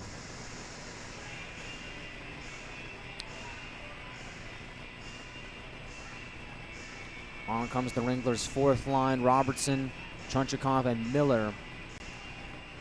And defensively, Bryce Cooper, Kyle DeMarco. Rhinos pinned up against the far side boards. Wranglers poke it back out to center and off to the races is Cole Robertson. He's got Chunchikov towards his left. Robertson towards the middle for Miller, and it just hopped off his stick. Oh man, a good look for their Wranglers there was squandered. Just didn't have any puck luck.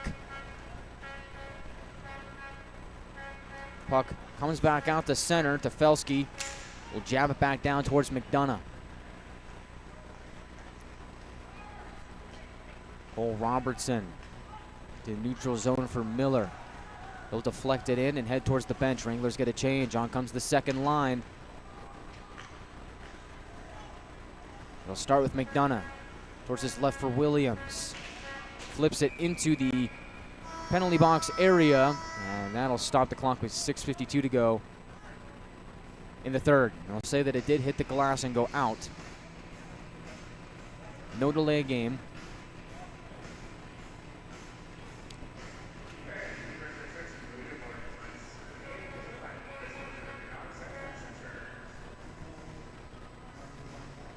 Looks like this draw is going to be to the left of McDonough near circle of the Wrangler zone.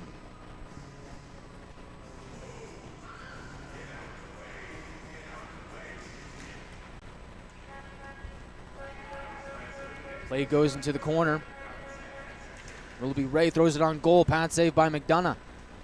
Goes back to that very same corner where Williams will crash the puck. Squeaks free to Gagnon on the opposite side. Up ahead to Papaspropoulos in open space. Sashays by a defender that was crashing in on him. Looks to go across for Zapp. It'll bank off the wall to the Pape, and he'll paddle along to keep the play moving.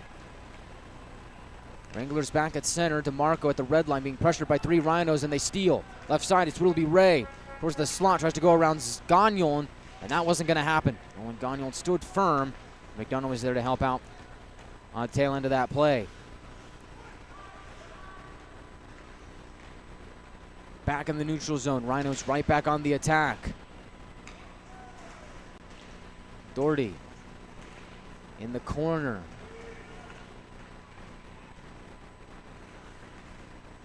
Rhinos able to muscle away across for a shot there, and a save made. Might have been blocked out in front. And Wranglers hoist it back out the center, and Stepanek racing towards that puck, and he's muscled away by Pellerin. And they're going to call an icing on the Wranglers, although Amarillo trying to argue their case that Stepanek won that race against Pellerin. Afterwards, some more pushing, shoving, jabbing, jawing, everything of that nature with 5:42 to go in the third.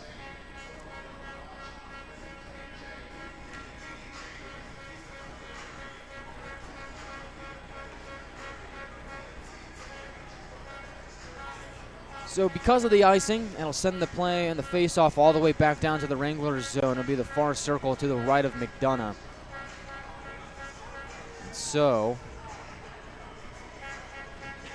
every Wrangler skater that was out there before has to stay out there. For the Rhinos, they'll field that top line of Lund, Triggs, and Tafelski. And Hiltonen and Lindsay on the blue line. Shot count reads 25-10 for the Rhinos in the in-arena shot count.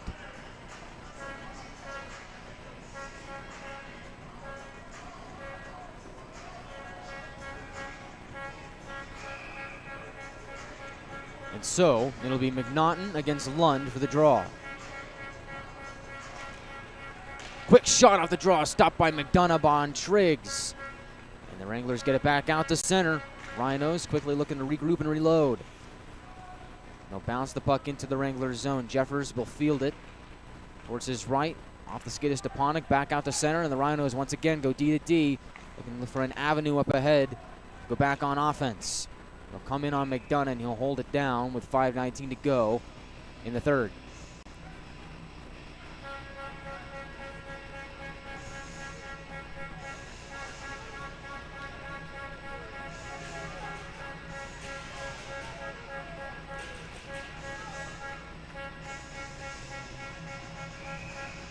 Again, the draw to the right of McDonough. Ben Ivy gets Mason LaBelle on the face-off dot. Rhinos win it, left point. Shot there, hits a body, goes into the far circle, collected by LaBelle. Sends it behind the goal line for Shepler, being pressured by McDonald. Cluster of bodies there now, got the puck pinned up against the boards. Wranglers trying to get a quick change. Off comes Ben Ivy, in comes Miller.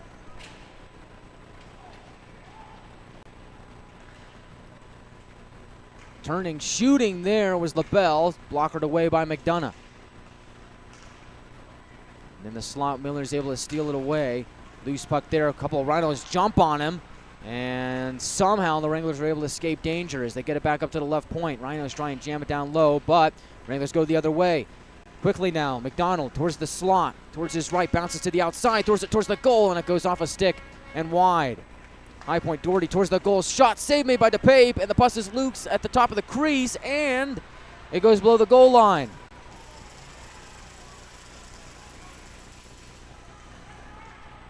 Far corner, Miller tries to get it towards the slot, goes off a skate, and the Rhinos possess and get it back out to center. 4 minutes remaining in the third period. Wranglers in dire need of a goal here to tie it up at 2. Keep an eye on Connor McDonough to see if he'll be pulled for the extra attacker. Colin Doherty sends the puck to the neutral zone. Comes back towards him. There's the right side for DeMarco. Exchanges with Robertson. Go flying to the neutral zone, below the goal line. Loses the puck to Bolduc. Back out at center, unable to be gloved down by DeMarco. Instead, Chunchikov will possess for the Wranglers and send it back down towards the Rhinos zone. In the neutral zone, Rhinos go across, off the wall, in front of Tefelsky. Wranglers bound it back down after getting the center red line. 2 to Pape, 3:10 to go in the third. Puck going around the ice like a merry-go-round. Now it's back in the Wranglers' end. Jeffers across, Gagnon. Up the right wing side, snuffed out there by the Rhinos, and they're able to get it back into Wrangler ice. Now a left wing breakout, Drew Jeffers across to the right wing for Gagnon. Gains the blue line and shoots, goes wide, and tumbles back out to center. Schepler will tip it ahead. McDonough checks it towards the far corner. Gagnon for Jeffers, behind his own goal. Turnover here, Schepler to the left circle for a shot that goes wide. And now we get a stoppage with 2:20 to go in the third, and pushing and shoving ensues.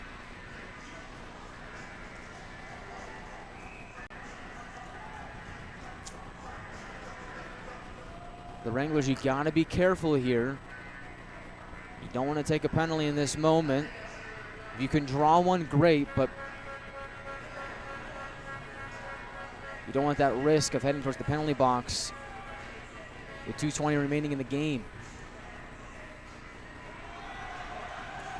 And afterwards, Jeffers gets dumped down to the ice. He's looking around for a call.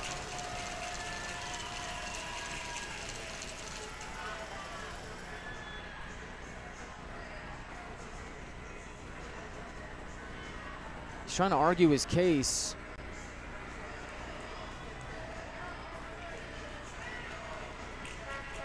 And he's going to go to the penalty box.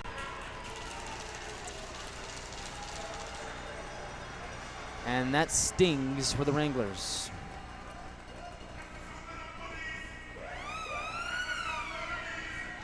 We'll see if he's joined by a Rhino. And now Papaspropoulos coming over to him and saying, oh, no, dude, you don't have a penalty.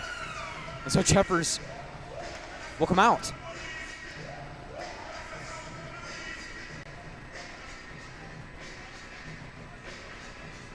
Now maybe I've seen it all. I've never seen a player go to the penalty box, think that he's had a penalty, have his teammate come over and say, no penalty. You're not in there. Get out.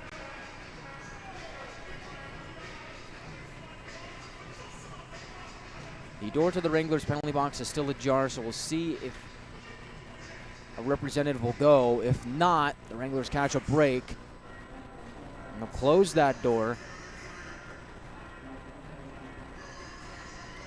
Critical moment here in this game.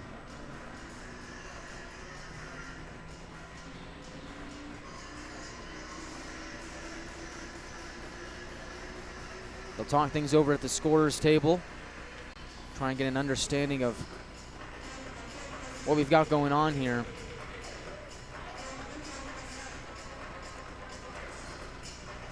At this current point in time, there's nobody in either penalty box.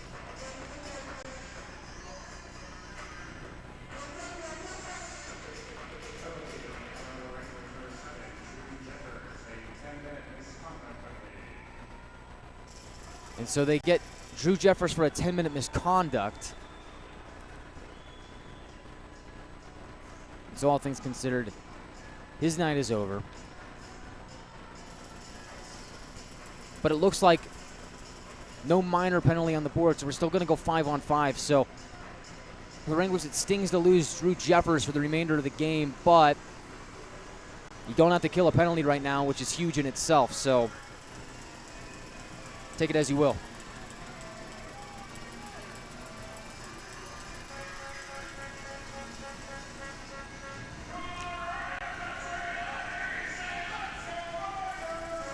Defensive zone draw. McNaughton will take it against Bolduc.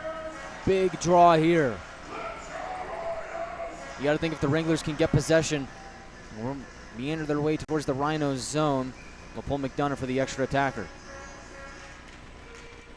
And the Wranglers get step one done. They win the draw, although Rhinos harsh on the forecheck, trying to pin the Wranglers in their own zone. DeMarco. Behind his own goal, exchanges with Cooper. To the right side for Stepanek in the neutral zone. Wranglers possess. McNaughton fires it on goal and it's stopped by DePape. And he will hold with 1:57 to go in the third. McDonough still between the pipes.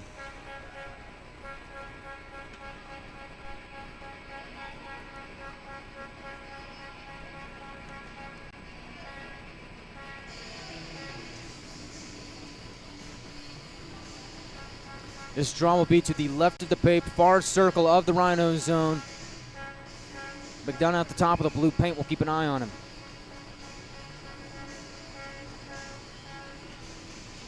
Now looks like we've got a timeout called by the Wranglers. So Ryan Anderson taking his good old time to call that timeout. Uses it at just the last second. Gives his guys some extra time to breathe. With 1:57 on the clock.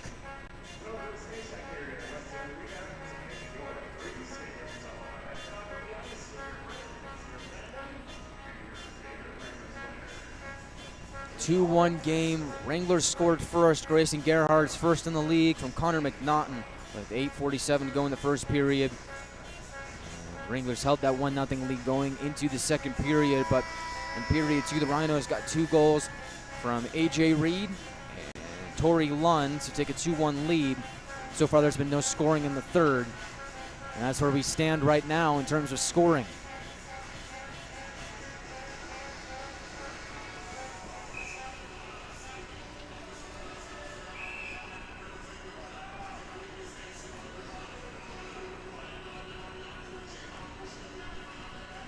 Draw to the left of DePape. McDonough on the bench. 6 men out for the Wranglers. You've got the Ivy twins. McDonald, Pukkanen, Zapp, and Gagnon. As the 6 for the Wranglers here. Off the draw, Ben Ivy sees the play go towards the far corner. Wranglers trying to get the puck peeled off of the wall. They're able to muscle it free. Zapp after it towards the near side. Battle for it there. Jack Ivy gets his stick in the area. Gets it to Pukkanen. Wranglers possess. Left point Gagnon towards the goal in the area. Pukkanen turning, shooting, and he just couldn't get it away. 1:26 to go in regulation. Pukkanen below the goal line for McDonald. German intercepts. Tries to send it down, and it goes over the glove of Jack Ivy. Rolls toward the empty net and just trickles wide. Defelsky also there. Wranglers able to possess the puck. Ben Ivy loses it in the neutral zone and go off a stick and out of play. With 59.7 seconds remaining in the third. So call it a minute. A minute to tie it for the Wranglers. It'll be a draw at center ice. Wranglers electing to leave the net empty. Down by 1 on the center ice draw. Zapp will take it. And he will get it to McDonald. Puck loose, and the Rhinos will send it down. With 52 seconds to go, that'll be an icing on El Paso. Call it 51.8 on the clock. And an offensive zone draw for the Wranglers. High drama in El Paso. And for us, it's just another Wranglers game, right? It always seems to be this way. Right down to the wire, tight game. See if the Wranglers can fire a goal home in the next 51.8 seconds to tie it up. Left point, Jack Ivy to the corner for McDonald. He gets dumped down to the ice there by Pellerine. Play goes to the right side. Ben Ivy right point for Gagnon. Fakes a shot across. Jack Ivy. Down low for McDonald. They will trade places. To Zapp high slot, and his shot goes wide. Jack Ivy to McDonald. Left point. Gagnon across. Zapp one-timer. Score! Roman Zapp ties the game with 22 seconds on the clock. Unbelievable! Oh! You gotta be here to believe it. After everything we've been through in this game, of course the Wranglers weren't done. In the waning moments of the game, it's more magic. And Roman Zapp, if it was not tipped in out in front, will pick up his 7th goal of the year.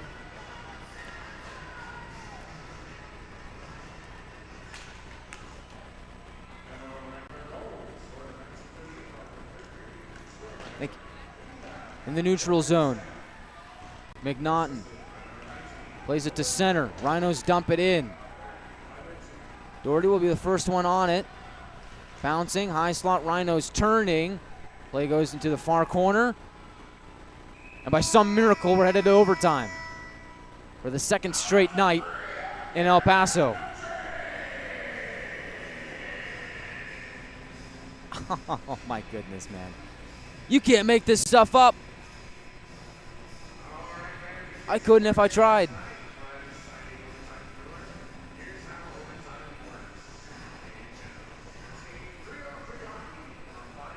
We're going to OT. It's Roman Zapp goal, his 7th of the season, assisted by Nolan Gagnon. He picks up assist number 14 on the year, leads the club in that department. And they tie the game at 2 with 22 seconds to go, and we're headed to overtime. Last night, it was Camden Bezier who ended it in overtime. Wranglers looking for a different story tonight. Rhinos with the 1 point do vault their way into sole possession of the 2nd place in the South Division, so we won't get that 4-way tie here tonight, but the Wranglers looking to make it a 3-way tie for 3rd place if they pick up the extra point here in overtime. So the stage is set. That's what is at stake.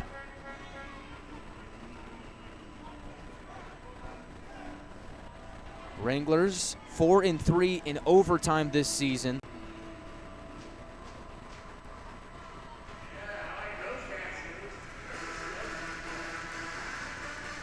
Looking to make it 5-3.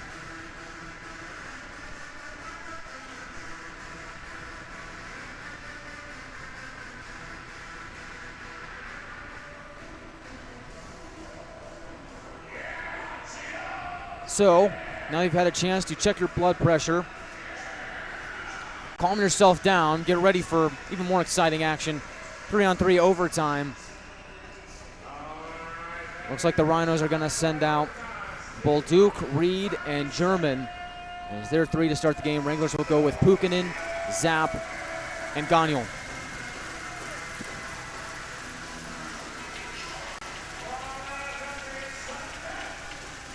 Sudden death overtime. Nothing quite like it, and here we go.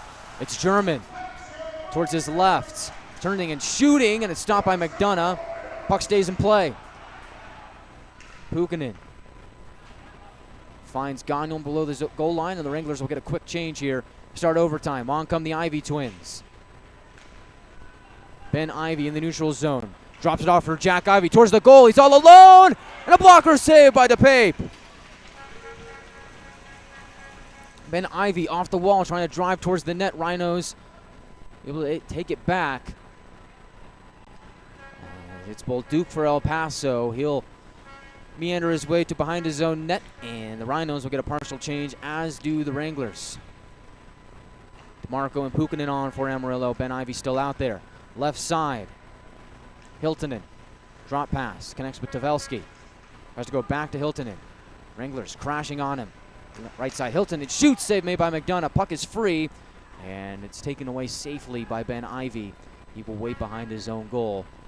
A little over a minute gone in overtime.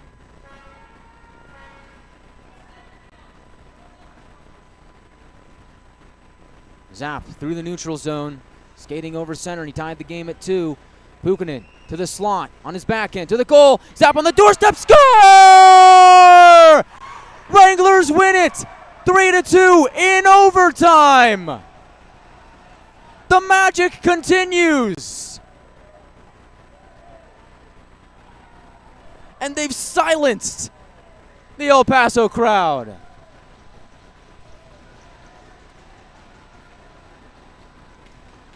What a victory for the Wranglers.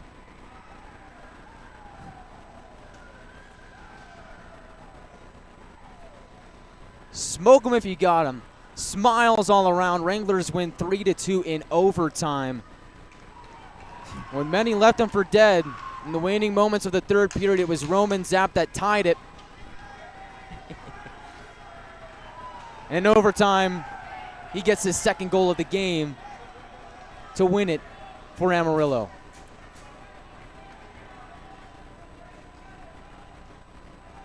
Simply sensational.